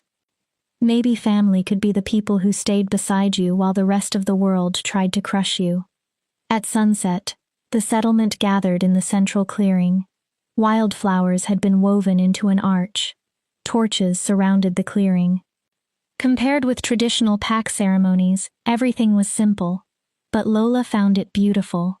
Diana Avila, one of the rogue women, had sewn her a plain white dress. Calvin wore his best leather armor. His long black hair was tied back. He made no attempt to hide his scars. Lola and Calvin stood beneath the flowers.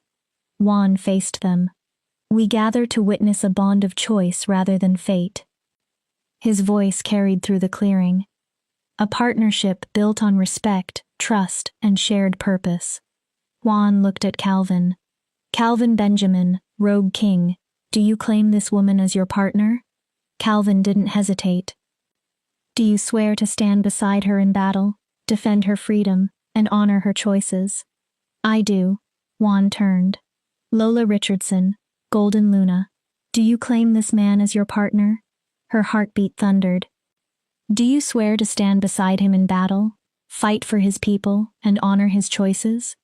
This was real. I do. Juan nodded.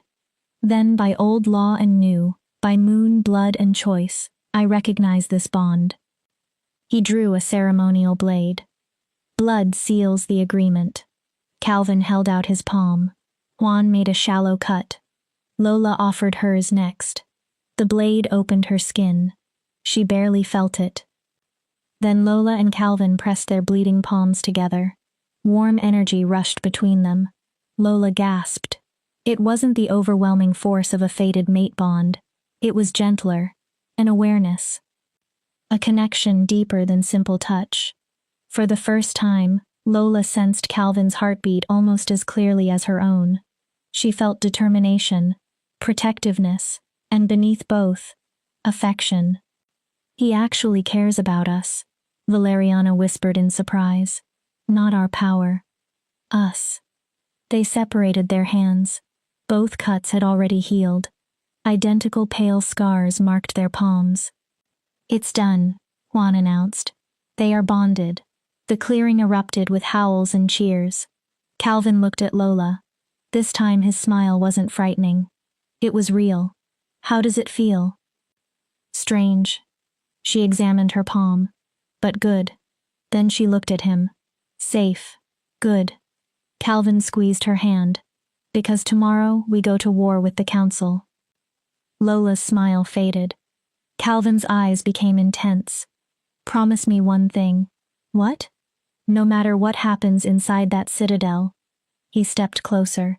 No matter what they threaten. His voice hardened. You don't let them cage you. Valeriana surged forward. You're a queen, Lola. Calvin's storm gray eyes blazed. Queens don't bow. They make others kneel. Lola felt the golden luna's approval. I promise. Calvin smiled. Then let's show them what happens when somebody tries to collar a golden luna. Around them, rogues danced and celebrated. At the edge of the crowd, Jordan watched with a bittersweet expression. Lola looked toward the moon. Tomorrow, everything changes. Tomorrow, Valeriana agreed. We stop running. Chapter 8. The Assassination and the Awakening. The citadel rose from white cliffs like a monument built for ancient gods. Glass and pale stone twisted upward in impossible shapes. Morning sunlight reflected from its surface in blinding fragments. It was beautiful. Cold. Perfect. Inhuman. Lola stood at the bottom of its enormous steps. Calvin remained beside her. 20 rogue warriors formed an honor guard behind them. The council had demanded that Lola and Calvin come alone. Calvin had ignored that demand. "They won't appreciate the escort," Lola murmured. "They don't need to." His hand rested comfortably on the hilt of his sword. "We aren't here to make friends." Jordan arrived separately, with a Silvercrest delegation. Representatives from 6 other major packs had come too. The citadel was crowded with supernatural beings. Werewolves. Vampires. Different species of shifters. Creatures Lola couldn't identify. Almost everyone stopped when she passed. Word had spread. The Golden Luna was no longer an old legend. She was real, and she had entered the citadel. The main hall was circular and enormous. It could have held thousands. Approximately 500 of the supernatural world's most powerful figures had gathered. At the far end stood a raised platform with 12 seats. The High Council, ancient beings who had controlled supernatural affairs for centuries. Aurelius occupied the central seat. At first glance, he looked human. Then Lola noticed the details. His arms seemed slightly too long. His fingers contained too many joints. His eyes were milky white, blind. Yet Lola felt as though he were staring directly into her soul. Lola Richardson. His voice echoed from every direction. Vessel of Valeriana, the Golden Luna. The hall became silent. "You stand accused of harboring a biological weapon in rogue territory." Lola's jaw tightened. "Of rejecting your fated mate and destabilizing pack bonds throughout the region." Calvin shifted beside her. "And of using unauthorized power to dominate and control other wolves." Aurelius leaned forward. "How do you plead?" "Not guilty." Whispers spread. "To every charge." Another council member leaned forward. A sharp-featured woman with hawk-like eyes. "You deny destroying pack property?" "No," Lola answered clearly. "You deny rendering wolves unconscious with your aura?" "No." "You deny fleeing lawful jurisdiction?" "No." The woman's expression became triumphant. Lola continued. "I destroyed an execution platform while it was being used to murder me." The room quieted again. "I incapacitated wolves because the alternative was killing them." Her eyes sharpened. "And I fled, because remaining inside Silvercrest meant dying for a crime I didn't commit." "You still claim innocence in Cassidy McBride's murder?" "I was framed." Lola gestured toward Jordan. "Alpha Jordan McBride possesses evidence proving my innocence and identifying those responsible."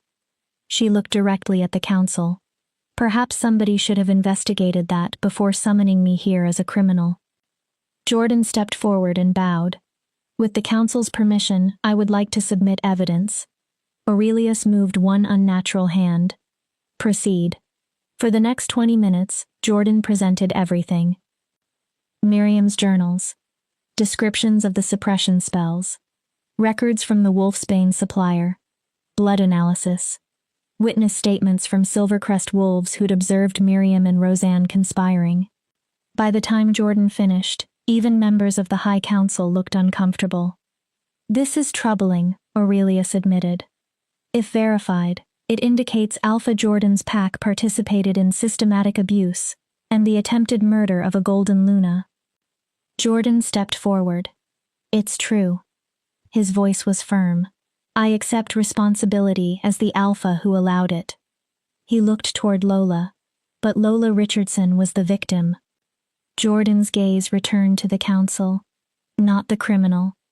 That remains to be determined." The hawk-eyed woman spoke. "Even if she is innocent of murder, the larger problem remains." Her gaze settled on Lola. "A Golden Luna exists." Valeriana growled. "The last time one walked this world, Thousands died in war. The council member's voice hardened. We cannot permit this level of power to operate without supervision. So you intend to imprison me? Lola spoke flatly. You can call it balance, regulation, or protection. She stepped forward.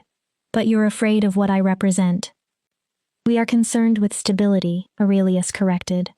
The Golden Luna does not belong to any individual pack. His blind eyes faced her.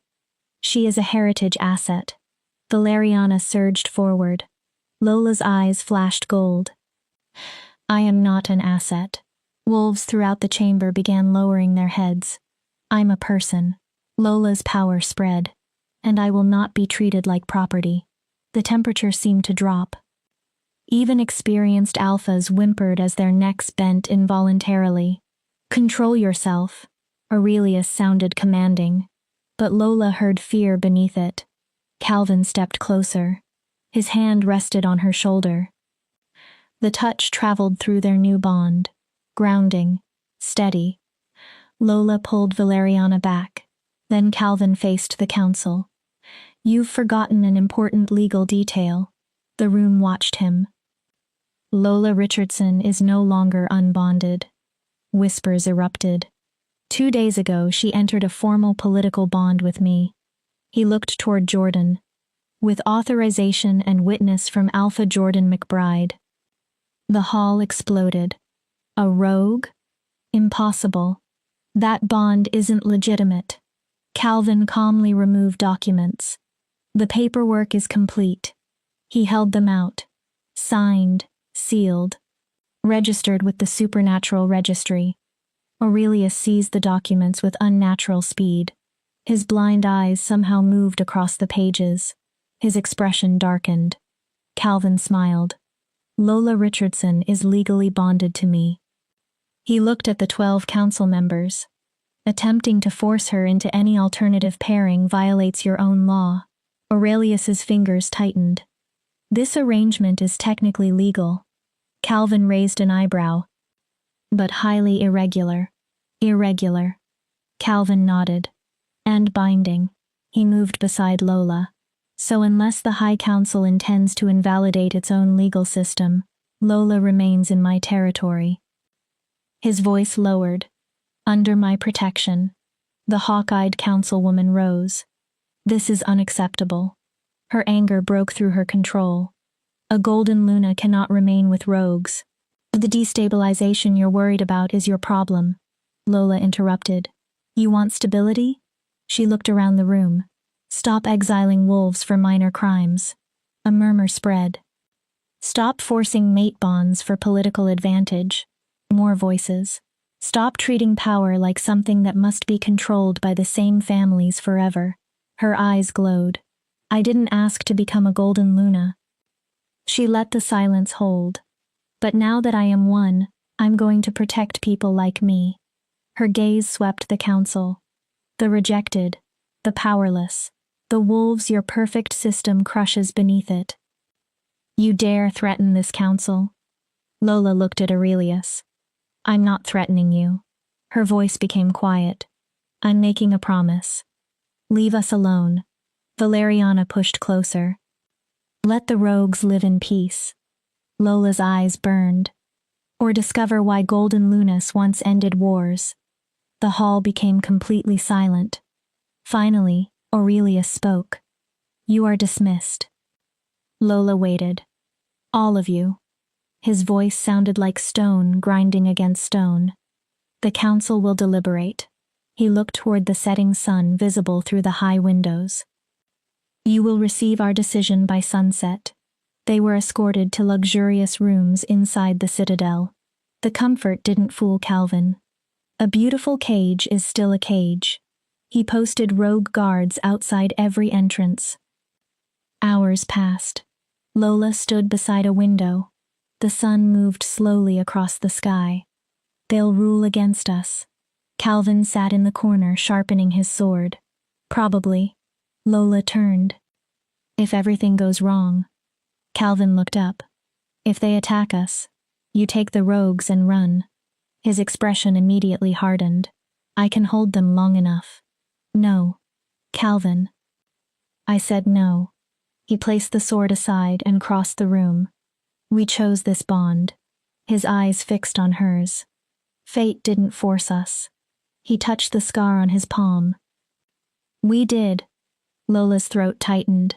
So if you fight, I fight. He stepped closer. If you run, I run. Then that dangerous smile appeared. And if you stand.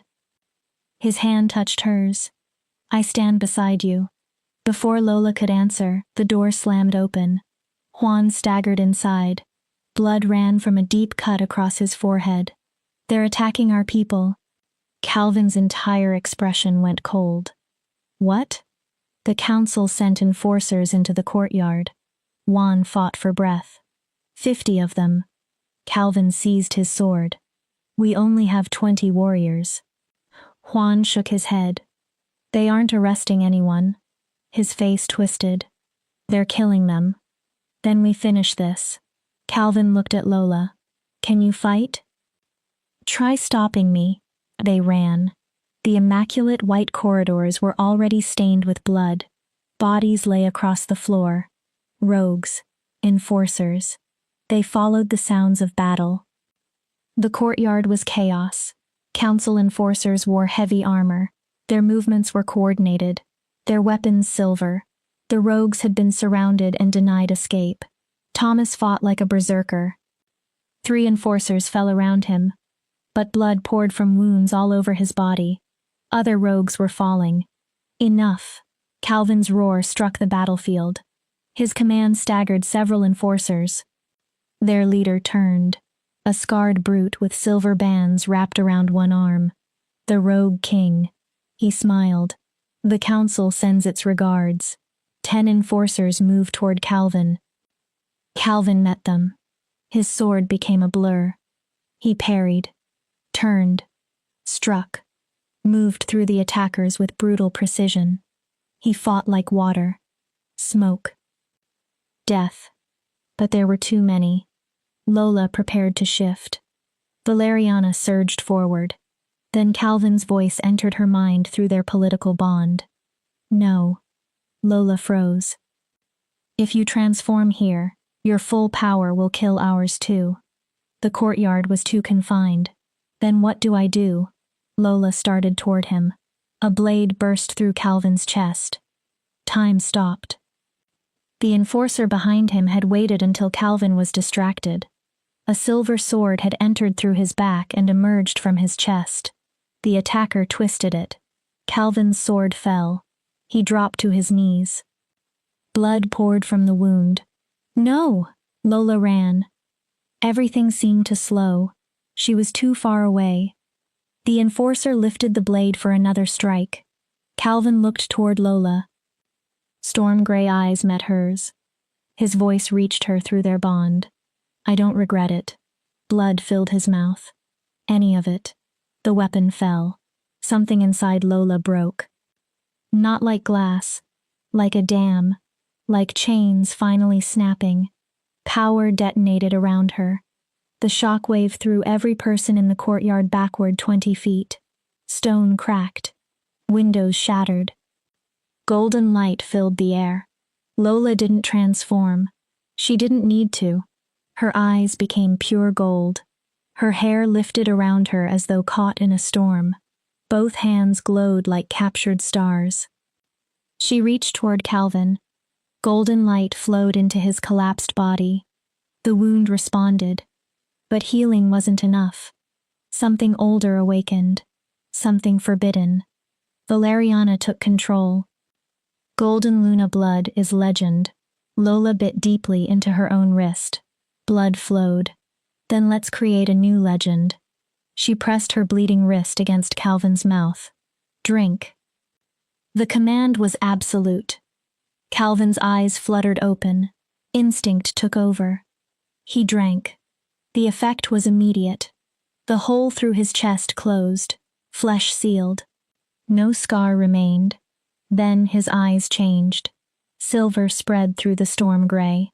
A permanent mark of Golden Luna power. But something even greater happened between them. The political bond caught fire. What they had created through law and choice transformed. It was still not the fated mate bond the moon goddess had once given Lola and Jordan. This was different. A bond forged through their own choice, sealed by blood, strengthened by trust, born in the terror of losing each other. A true bond. Calvin gasped. Suddenly he could feel Lola completely. Her rage, her fear, her power, her terror at watching him die. He stared at her. What did you do? Lola took his hand. I chose you. His breathing stopped. Completely. She pulled him upright. Forever. A faint smile. No changing your mind now. Calvin laughed breathlessly. Together they faced the remaining enforcers. Golden power surrounded Lola. Silver surrounded Calvin. You want to kill us? Lola's voice carried Valeriana's authority. Try. The head enforcer was bleeding. Terrified. But he still raised his weapon. She's one girl.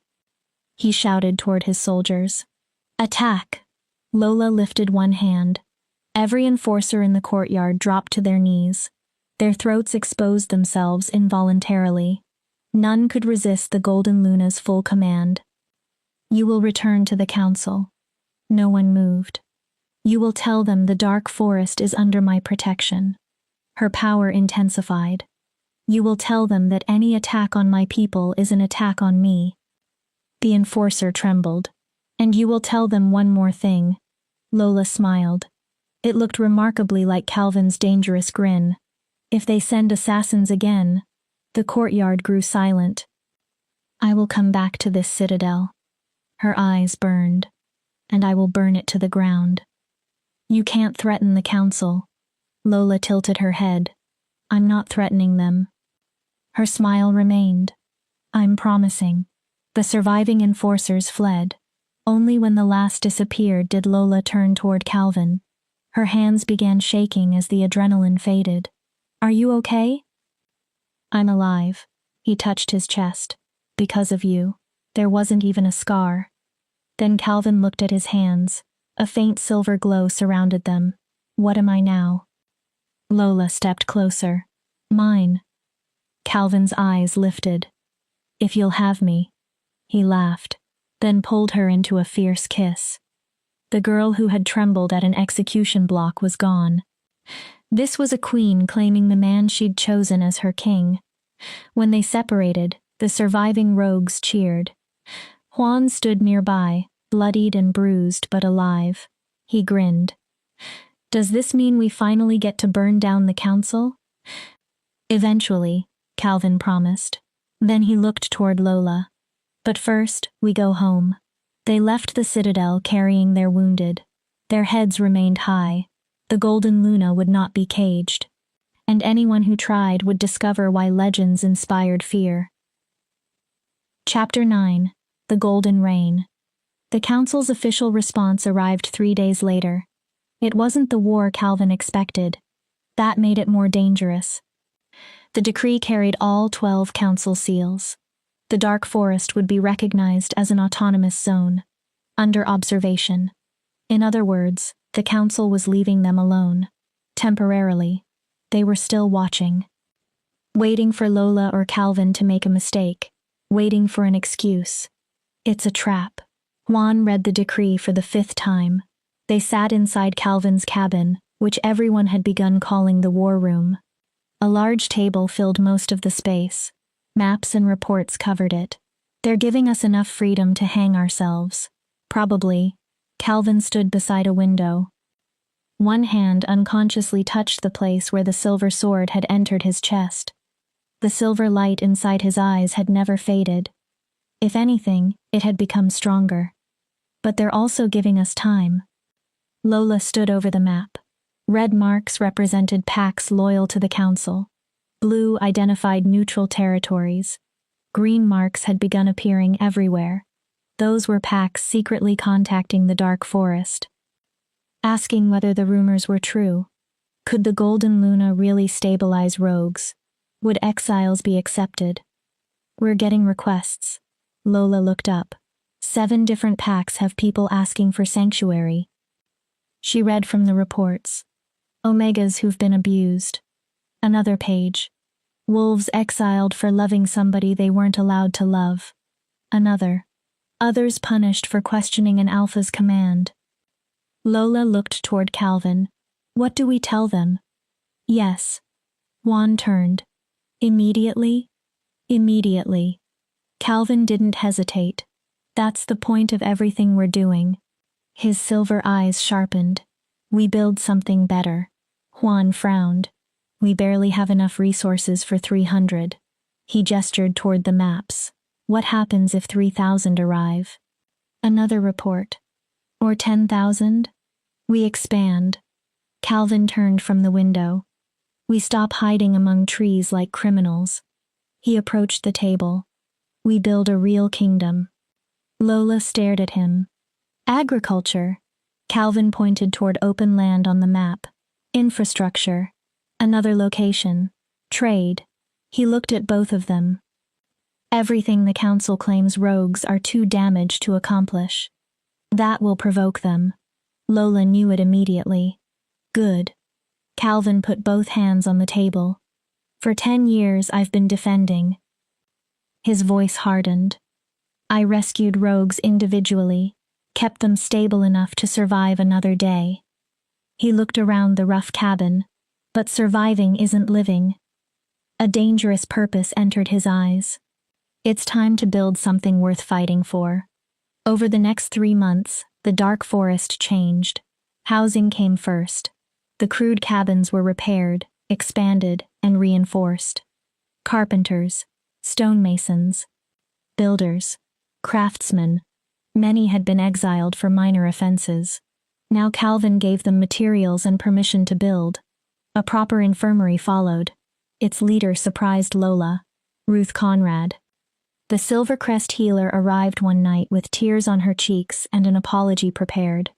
Jordan had tried to protect her after Miriam's trial, but when Ruth testified honestly about everything she'd witnessed, the council demanded somebody pay. Ruth became the scapegoat. Silvercrest exiled her. I'm sorry. She cried when Lola met her. I knew things didn't make sense. Her voice shook. I should have investigated further. I should have questioned what I was being told. Lola placed one hand on her shoulder. You told the truth when it mattered. Ruth looked up. That required courage. Lola smiled faintly. You're welcome here. Ruth took control of the infirmary with ruthless efficiency. She began training younger wolves in healing methods usually restricted to council-approved practitioners. Then came agriculture. Land was cleared. Crops planted. Hunting parties provided meat. A smokehouse appeared. Then a granary. Then a mill. The rogues stopped merely surviving. They began thriving. Word traveled quickly. Within 3 months, the population grew from 300 to 800. Exiles arrived. Victims of abuse. Political refugees. Every newcomer carried another story. A corrupt alpha. A rigged trial. A hierarchy designed to punish anyone who didn't fit. The dark forest accepted them. Growth created new problems. We need structure. Juan raised the issue during a council meeting. They actually had councils now. Representatives from different groups sat around a table and participated in decisions. Everything still depends on you and Calvin. Juan looked toward Lola. If both of you die or get captured, the entire settlement could collapse. He's right, Tommy Blake said. The former rogue now served as head of security. He organized patrols and training. We need succession. Tommy counted on his fingers. Laws. Another. Consequences for breaking those laws. He looked toward Calvin. Something beyond the rogue king's personal judgment. Calvin's expression made his opinion clear. Through their bond, Lola felt his reluctance. Calvin had spent years surviving as a lone authority. Committee decisions irritated him. We have to release control. Lola sent the thought through their bond. This has grown beyond us. I know. His mental voice sounded annoyed. Knowing doesn't mean I enjoy it. You don't need to enjoy it. You only need to do it? Exactly. Calvin sighed aloud. Fine. He pointed toward Juan. Start drafting a legal code. Then toward Tommy. Work with him on enforcement. He turned to Ruth. We also need education. Ruth nodded. Not only healing. Calvin continued. Reading, mathematics, everything the council restricts. He leaned over the table. If we're building a kingdom, ignorance cannot be its foundation. The meeting continued for hours. Plan followed plan. By the time it finished, Lola's head felt full. She walked alone toward the cliff behind Calvin's cabin. Their cabin now. They still slept separately. The bond between them had become extraordinarily strong, but Lola and Calvin had agreed not to force the relationship forward because of it. Whatever happened between them would happen naturally. Quite a view. Lola turned. Jordan approached slowly. His hands remained visible. Empty. He had visited several times after the Citadel incident. Silvercrest brought supplies. Jordan brought intelligence about council activity. He had formally allied his pack with the Dark Forest. The decision cost him political influence. He maintained it anyway. What brings you here? Lola wasn't hostile anymore. Jordan stopped several feet away. I wanted to check on you. His gaze traveled toward the settlement. The council has been too quiet. Lola nodded. It makes me nervous too. They stood without speaking. Months had softened the worst awkwardness between them. What remained wasn't love, not what they'd once had, but something resembling friendship, or at least respect. You're happy here? Jordan wasn't asking. I am. With him. Still not a question. Lola looked at Jordan. The golden unworthy mark had faded slightly on his chest. It would never disappear completely. Calvin? Jordan nodded. Yes. Lola didn't hesitate. With him. Jordan absorbed the answer. Good. The word cost him. That's good. Lola could tell he meant it. He is better for you than I ever was. Jordan. Let me finish. He turned fully toward her. He sees you. Jordan looked toward the village. Not your power. His eyes returned to Lola. Not your wolf. A pause. Not what the golden Luna represents. His voice softened. He sees Lola. Lola's chest tightened. I spent 20 years being the worst mate fate could have given you. Jordan's mouth twisted. I don't get to become jealous now because you found someone who deserves you. He swallowed. But I can be grateful. Lola waited. That you're safe. Jordan's voice became quieter. That you're creating something beautiful. Another pause. And that you're finally happy. Compassion pulled at Lola's heart. Not the mate bond. Not romantic love. Just compassion. You're a better man than you were 3 months ago. I'm trying. Jordan smiled weakly. Some days are easier. His eyes dropped. Fenris still mourns the bond. Lola said nothing. But we're learning to live with our choices. She looked at him. Have you thought about stepping down as alpha? Jordan laughed bitterly. Every day. Why don't you? Henry. That answer made sense before Jordan explained. He says abandoning my responsibilities would only prove the council right about me being weak. Jordan looked toward the valley. So I stay. His expression hardened with purpose. I lead. Then softer. I try to make Silvercrest into the kind of home you might have been proud of. For what it's worth. Jordan looked at her. I think you're doing well. His eyebrows rose. You ended Omega subjugation. Lola continued. You opened pack trials to outside witnesses. A faint smile touched her face. You banned forced mating arrangements. Jordan looked away. Those changes require courage. It's the least I can do. He studied the growing Dark Forest community. You're doing something revolutionary. Lola followed his gaze. A society where rank doesn't determine value. Jordan nodded. Exiles become citizens. Children ran between buildings below. The broken become whole. His expression darkened. The council is more afraid of that than Valeriana. Lola turned. Why? Because if this succeeds, Jordan met her eyes. Every existing pack hierarchy can be questioned. Is that a warning? No. His face became grim. It's a promise. Lola's smile disappeared. They will attack again. Jordan looked toward the horizon. Next time, they won't send 50 enforcers. His voice lowered. They'll send thousands. Before Lola could answer, Calvin appeared. Since drinking her blood, his movements had become even quieter. Am I interrupting? No. Jordan stepped backward. I was leaving. He nodded toward both of them. I'll send word if I learn anything. Then he walked away. Calvin stood beside Lola. He still loves you. His tone held no accusation. In his damaged way. I know. Lola leaned against Calvin. But it doesn't matter. She looked up at him. That ship sailed, then smiled, and sank. Calvin wrapped one arm around her shoulders. You're where you want to be? Exactly where. He looked toward the settlement. Even knowing what's coming, Jordan is right. Calvin's jaw tightened. The council will return. Then we're ready.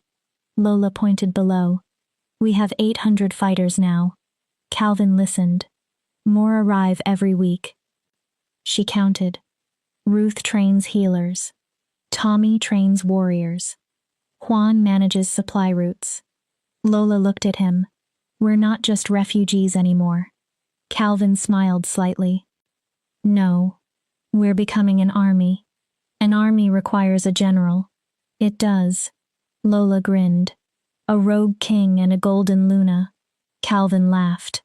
I like our chances. Your optimism is terrifying. Good. Lola leaned closer. Let somebody else be terrified for a change. They watched the sunset together. Gold and crimson spread across the sky. Below them, wolves trained. Children played. Builders worked. Families formed. That was the reason for everything. Not revenge. Not territory. Not glory. Freedom. Choice. The right to live without somebody else's boot against your throat. They'll try to destroy us, Valeriana whispered. Let them. We already died once. Lola watched her people. I'm not afraid anymore. The attack came on a moonless night. They should have anticipated it. The warnings had been there. Scouts reported unusual patrols near the border. Council representatives traveled through neutral territories offering threats and promises. Jordan's messages had become increasingly urgent, but Lola and Calvin were so focused on building that they allowed themselves to become distracted. The first explosion struck the eastern perimeter after midnight. Fire erupted into the darkness. Then came screams. Calvin was awake instantly, sword in hand. Defensive positions. His command carried through the settlement. Lola ran toward the flames. She shifted while moving. Months of practice had made the transformation effortless. Golden light surrounded her. Valeriana burst forward. The scene at the perimeter was carnage. The attackers weren't wearing council insignia. They wore black. Faces covered. Military movements. Mercenaries. Hired killers. But behind them, directing the attack, Lola saw silver armbands. Council enforcers. They wanted deniability. If the dark forest was destroyed, the council could blame independent mercenaries. Cowards. Valeriana roared. Nearby attackers stumbled. Their wolves instinctively wanted to flee or submit. But these mercenaries were trained to resist alpha commands. They recovered quickly. Silver weapons rose. Calvin appeared beside Lola. He shifted too. His wolf now carried streaks of silver light. Together they attacked. Golden fury. Silver violence. Calvin tore through one line. Lola smashed another. But attackers continued flooding through the breach. 50. 100. More. We can't hold all of them, Calvin sent through the bond. Lola saw cabins burning. There are children. Civilians ran. We have to evacuate. Then a howl rose from the western trees. Deep, powerful. Another answered. Then another. Lola turned. Wolves emerged from the darkness in formation. At their front ran a massive black wolf. Jordan. His voice entered Lola's mind through the lingering memory of their severed bond. You didn't think I would let you fight alone, did you? Silvercrest poured from the trees. Silvercrest stands with the dark forest. Then more wolves appeared behind them. Smaller groups. Neutral packs Lola recognized from Calvin's maps. They had been watching the conflict, waiting to learn whether the Golden Luna's new society could survive. Tonight, they'd chosen. The battle changed. Mercenaries found themselves trapped between dark forest defenders and fresh reinforcements. They'd accepted payment to massacre rogues. They hadn't agreed to fight a coordinated coalition. Their lines broke. One by one, they fled. By dawn, the fighting had ended. 23 defenders were dead. 40 more wounded. But the settlement remained standing. Lola shifted back. Blood covered her body. Exhaustion made her sway. Calvin returned to human form and immediately pulled her against him. We won. His mouth touched her hair. We survived, Lola corrected. Calvin nodded. But they'll return. I know. Jordan approached in human form. Henry walked beside him. The council will deny this. Jordan looked at the bodies. They'll claim these mercenaries operated independently. Of course they will. Calvin's jaw tightened. Which means they'll keep attacking us indirectly until we collapse, or give them an excuse for open war. Unless we stop waiting. Everyone looked at Jordan. Calvin narrowed his eyes. What are you suggesting? We take the conflict to them. Jordan's voice became steady. We call every pack tired of the council's rule. He looked toward Lola. We form an alliance. Henry frowned. And? Jordan didn't hesitate. We march on the citadel with enough strength that they can't pretend we don't exist. Henry stared at him. That's rebellion. Yes. Jordan looked at Lola. But wasn't that always the goal? His eyes moved toward the settlement. Tear down the broken system. Then back to her. Build something better. Jordan's voice hardened. You can't do that forever by hiding in this forest. Lola felt Calvin through their bond. Fear. Excitement. Recognition. This was what they'd been moving toward. The point where they stopped being hunted people defending themselves. And became revolutionaries. What do you think? Lola sent. Calvin answered. I think queens don't hide. His silver eyes met hers. They rule. Lola faced the people gathering around them. Her fighters. Her friends. Her family. Spread the word. Her voice carried through the damaged settlement. In 1 month, we hold a summit here. Everyone listened. Every pack harmed by the council. Gold entered her eyes. Every exile. Every victim. Every wolf tired of bowing to corrupt authority. Valeriana's power rose around her. We are finished asking permission to exist. It's time we take our freedom. The roar that answered seemed powerful enough to shake the mountains. The Golden Luna had declared rebellion. Chapter 10. Coronation of Fire. The summit was set for the winter solstice, 1 month after the mercenary attack.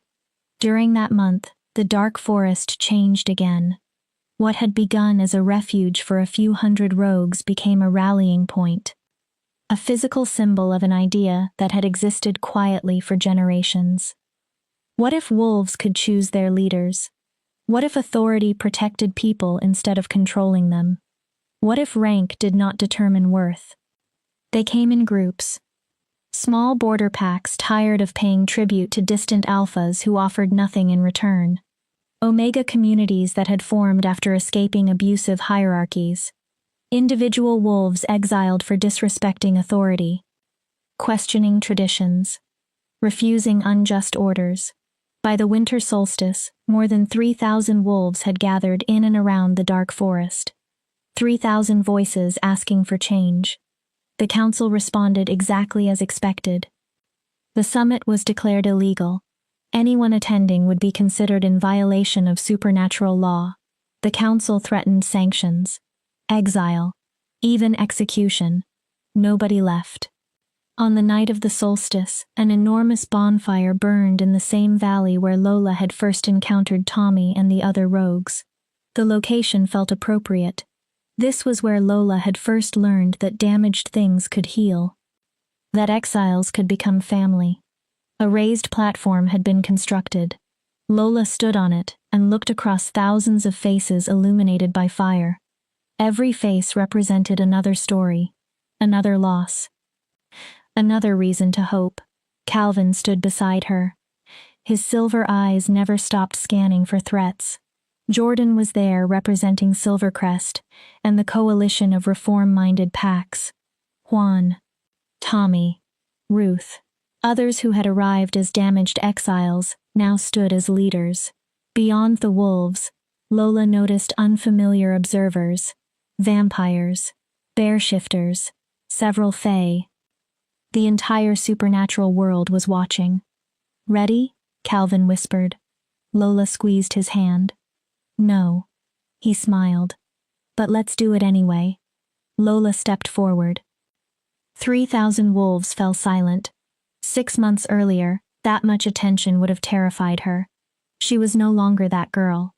6 months ago, her voice carried across the entire valley without amplification. One of Valeriana's gifts. I knelt at an execution block. Silence deepened. I was going to die for a murder I didn't commit. Lola looked across the crowd. My mate had rejected me. She didn't look toward Jordan. My pack spent 20 years telling me that being wolfless made me worthless. Her voice remained steady. I should have died that day. The fire cracked behind her. The axe fell. Several wolves shifted uncomfortably, but what looked like my ending became my beginning. Gold flickered through Lola's eyes. Instead of dying, I found my wolf. A murmur moved through the gathering. And instead of finding acceptance among the people who judged me, Lola smiled faintly, I found freedom among the people they threw away. Voices of agreement answered. The council says rogues are dangerous. Her tone hardened. Unstable. They claim wolves without traditional pack structures inevitably go mad. Lola spread one hand toward the valley. Look around. Thousands turn toward one another. 3,000 rogues stand here tonight. She raised her voice. Sane. Organized. United. Cheers began. We are not monsters. The cheering grew. We are tired of being told that bloodline decides our worth. More voices. That rank decides our worth. Lola's eyes blazed. That being born with the wrong kind of strength makes someone disposable. The system is broken. Someone shouted. Yes. Lola's voice rose. The system is broken. The crowd quieted again. It has been broken for centuries. She began listing what they all knew. Alphas abuse authority because nothing holds them accountable. Omegas are treated like property. Exile is used to remove anyone who questions power. Mate bonds are manipulated for political advantage. Lola paused. And wolves like me, her voice briefly cracked. Wolves who don't fit what the system expects. She looked at the fire. Are erased. The valley remained silent. But tonight, we stop accepting that. Lola straightened. Tonight, we create another path. She looked toward Calvin. Not a pack in the traditional sense. Then back to everyone else. A kingdom. Murmurs spread. A place where rank does not determine worth. Lola's voice strengthened. Where laws protect the weakest citizen as surely as they protect the strongest. Where exile is a last resort for serious danger. She paused. Not a weapon used against disagreement. An elderly voice came from the crowd. The council will never permit it. Lola nodded. I know. Then she delivered the next words calmly, which is why, 3 days from now, the entire gathering seemed to lean toward her. We march on the citadel. Shock erupted. Calvin stepped forward. The council ignored every peaceful request for reform. His voice was steel. They sent assassins. The crowd shouted. They threatened families. Calvin continued. They have demonstrated that they would rather kill us than allow change. He looked across the valley. So we offer them a choice. His silver eyes glowed. Negotiate. A pause. Or fight. Or fight. Another. Reform. Then lower. Or fall. They have 50,000 warriors. Someone shouted. And we have something they don't. Calvin answered immediately. A reason worth dying for. The crowd quieted. Every wolf here was harmed by this system. He pointed toward them. Every one of you has something worth fighting for. His jaw hardened. Numbers don't erase that. Jordan stepped forward next. His alpha voice rolled through the valley. Silvercrest stands with the dark forest. A roar answered. So does River Run. More cheering. Northern Ridge. Tommy's eyes widened. And 15 other packs have formally pledged their support. Jordan surveyed the crowd. Together, they can provide another 10,000 warriors. The response shook the trees. We're not asking anyone to march alone. Ruth came forward. And we're not planning a massacre. Her healer's satchel hung across her body. Our objective is negotiation. She looked toward Lola. If the council accepts peaceful reform, nobody needs to die. But if they force us to fight, Lola stepped forward. We will. Gold burned through her eyes. And we will win. Valeriana's presence rolled through the valley. Because I am no longer only Lola Richardson. Every wolf felt the pressure. I am the vessel of Valeriana. Lola's voice became layered. The Golden Luna. She looked across thousands of faces. And any wolf who stands against this rebellion, the fire behind her surged, stands against me. No one moved. Thousands filled the valley. Thousands more waited in allied territories. And at their head stood a creature the council itself feared. So I ask you, Lola raised one hand, will you march with me? The answer began before she finished. Will you stand for a world where your children aren't exiled because they're different? The roar grew. Will you fight for the right to choose your own future? 3,000 voices answered with one word, yes. The march lasted 2 days. Tommy and the other commanders organized the forces into disciplined units. The army stretched for miles. Thousands of wolves, supply wagons, healers, scouts, rogues and recognized packs marching together. Nothing like it had happened before in supernatural history. The council had prepared. When Lola's army finally reached the citadel, thousands of loyalist warriors surrounded it. Armor gleamed beneath the daylight. Weapons had been blessed with silver and wolfsbane. But another group had gathered too. Civilians. Hundreds lined the roads. They watched Lola's forces arrive. Some looked frightened, others curious. Many looked hopeful. Everyone had heard the rumors. The Golden Luna was marching. The outcasts were demanding justice. Even people who had benefited from council rule had begun wondering whether change was possible. Lola stopped the army 100 yards from the gates. Thousands spread behind her. Banners rose. Aurelius appeared high on the citadel wall. The other council members stood around him. Lola Richardson. His amplified voice rolled over both armies. You bring armed forces to the gates of the High Council. He raised his hands. This is treason of the highest order. This is justice delayed. Lola's answer carried just as far. We bring demands. She looked toward the defenders. Not swords. Her expression hardened. Although we're prepared to use both. You cannot threaten the council. I'm not threatening. Lola stepped forward alone. Even Calvin remained behind. It was deliberate. A message. I'm negotiating. She stopped. These are our terms. Aurelius said nothing. First. Lola raised one finger. Exile will no longer be used for minor offenses. Whispers spread along the walls. Only serious crimes qualify, and every accused wolf receives the right to appeal. A second finger. Mate bonds become choice-based. Her gaze remained fixed on the council. No more forced political pairings. Third. Omega wolves receive complete legal rights and protection. Then fourth.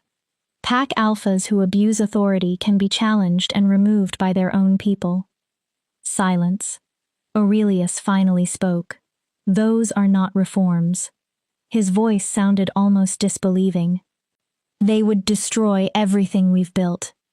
Everything you've built is already rotting. Lola pointed toward her army.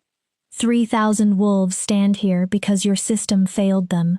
She looked toward the watching civilians. Tens of thousands more are waiting to see what happens. Her voice softened. You might defeat us. Some warriors behind her shifted. Your army is larger. Aurelius remained silent. Your weapons are better. Lola took another step. But even if you kill every wolf standing in this valley, she paused. The idea survives. The words carried through the still air. And ideas are harder to kill than people. Lola waited. Or we negotiate. She lowered her hand. We create something better together. Aurelius's expression remained unreadable. A system that protects strength without sacrificing weakness, Lola continued. One that respects tradition but still allows change. Her voice softened. One with room for wolves like me. She glanced toward Valeriana inside herself. Different. Then back to the council. Not dangerous. The hawk-eyed councilwoman stepped forward. Why should we trust you? Lola waited. Golden lunas have caused wars before. Because I don't want war. No hesitation. I want peace. Lola's eyes sharpened. But not peace purchased through submission. She looked toward her people. Real peace. Where everyone has a voice. The council withdrew into quiet discussion. Minutes passed. Behind Lola, tension tightened through thousands of warriors. Hands rested on weapons. Wolves prepared to shift. Finally, Aurelius faced her. We will consider the demands. Lola's expression changed. Such extensive reforms require deliberation. He continued. Time. Calvin stepped forward beside her. You have 3 hours. Aurelius froze. What? 3 hours? Calvin's voice remained calm. Not, we'll consider it. He looked directly at the ancient council. Not, we need more time. His silver eyes shone. Yes or no. The defenders watched. Reform or war? Calvin folded his arms. Choose.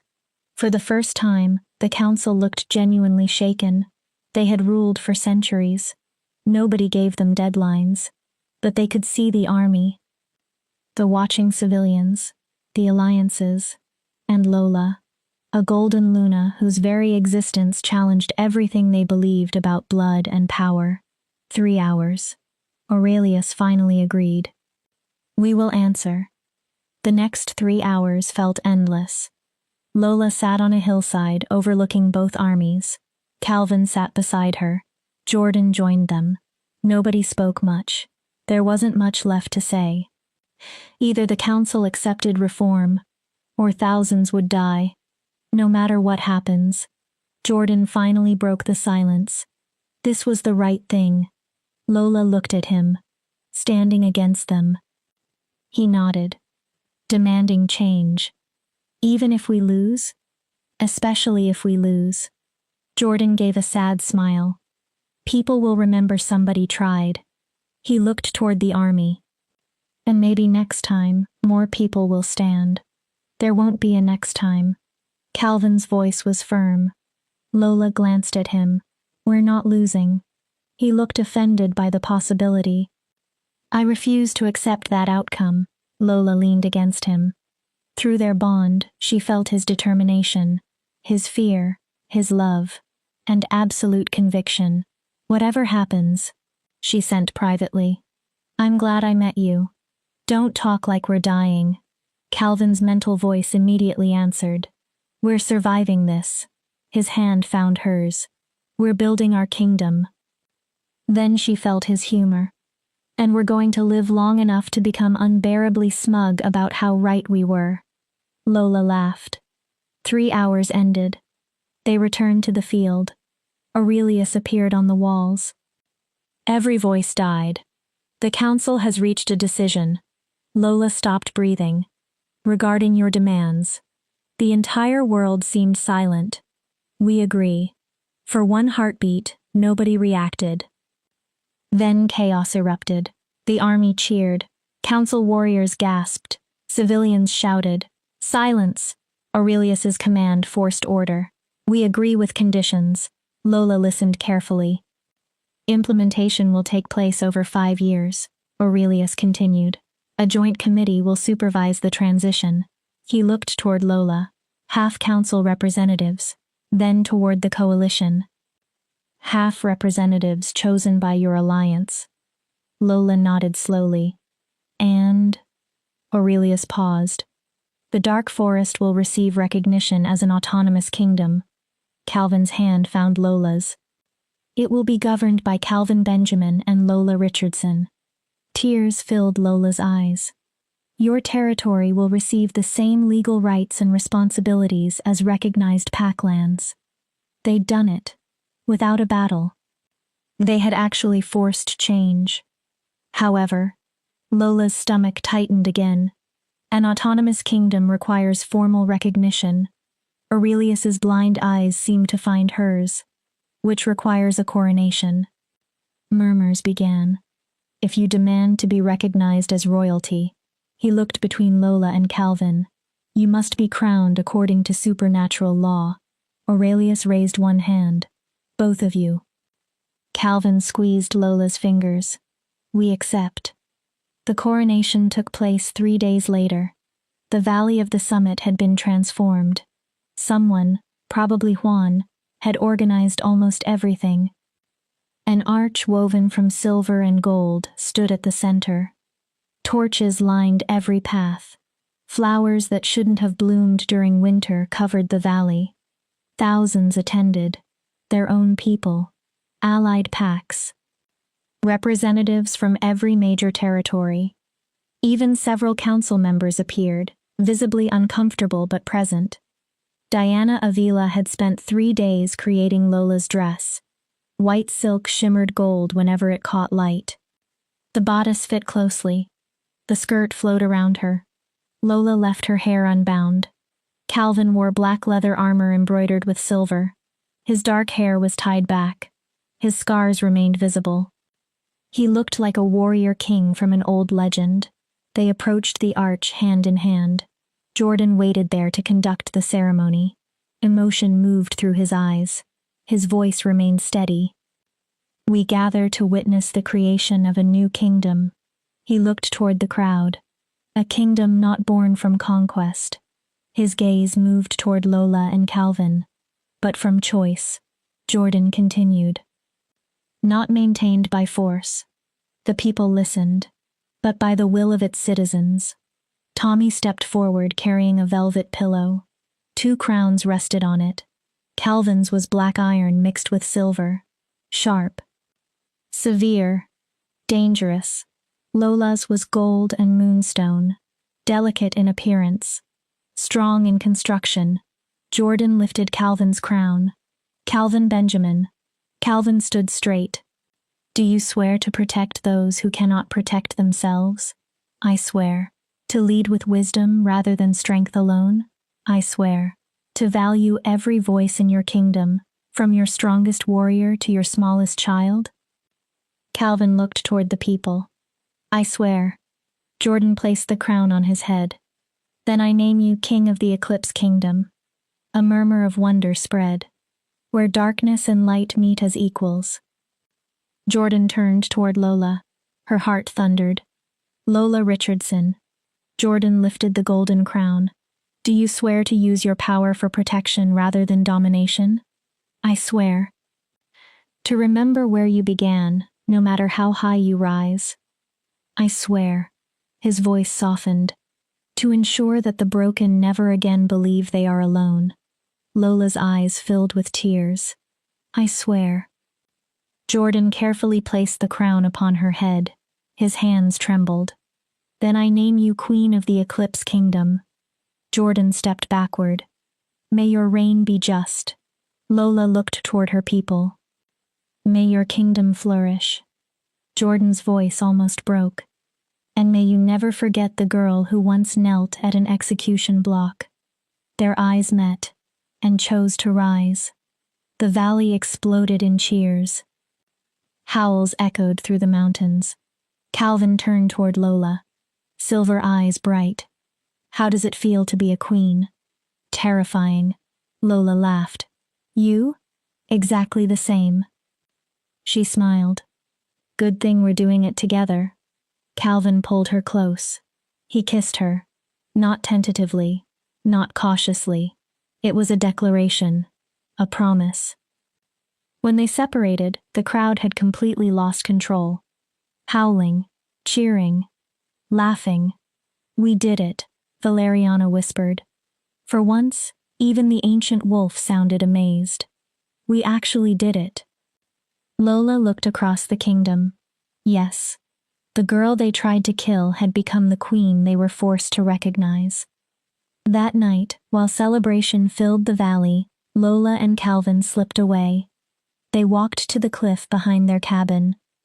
Except it was no longer merely a cabin overlooking a rogue camp. Below them stood a recognized kingdom. Do you think it will last? Lola asked. The peace. She leaned against Calvin. The reforms. Calvin considered the question. Probably not perfectly. She looked up. The council will resist. He continued. Some pacts won't accept change. His arm wrapped around her. There will be challenges. A pause. Maybe wars. Lola exhaled. But we started something they can't reverse. Calvin looked down at the lights of their kingdom. We proved rogues can organize. He smiled. We proved broken people can heal. His gaze returned to Lola. And we proved power doesn't automatically have to corrupt. No pressure then. Lola laughed weakly. Hey. Calvin gently lifted her chin. 6 months ago, you were on your knees waiting for an axe. Lola's smile faded. Today you're a queen, commanding an army. His thumb brushed her cheek. If you survived that transformation, you'll survive whatever comes next. Lola laughed again. Fair. They watched stars emerge overhead. Below them, wolves danced around the bonfires. Children ran without fear. Former exiles had become citizens. The people once called worthless had built something priceless. Footsteps approached. Jordan. He stopped a respectful distance away. I'm leaving for Silvercrest in the morning. Lola smiled. Thank you. He looked surprised. For everything. She meant it. For believing me at the Citadel. Jordan swallowed. For standing with us. Lola paused. For finally becoming the man I should have been 20 years ago? Jordan finished for her. His smile contained sadness. Lola didn't deny it. I still love you. Jordan spoke softly. Probably always will. Calvin remained calm beside her. But I love you enough to be happy that you're happy. Jordan looked toward Calvin. Even if it isn't with me. Calvin surprised both of them by extending his hand. You're welcome in the Eclipse Kingdom whenever you wish. Jordan looked at the offered hand. As an ally, Calvin's expression softened slightly. As a friend, Jordan accepted it. Thank you. He looked at both of them. Then his eyes settled on Lola one final time. Rule well, my queen. Lola smiled. Jordan turned and disappeared into the celebration. That was kind. Lola looked at Calvin, being gracious to him. He earned it. Calvin shrugged. He made terrible mistakes. Lola listened. He admitted them, Calvin continued.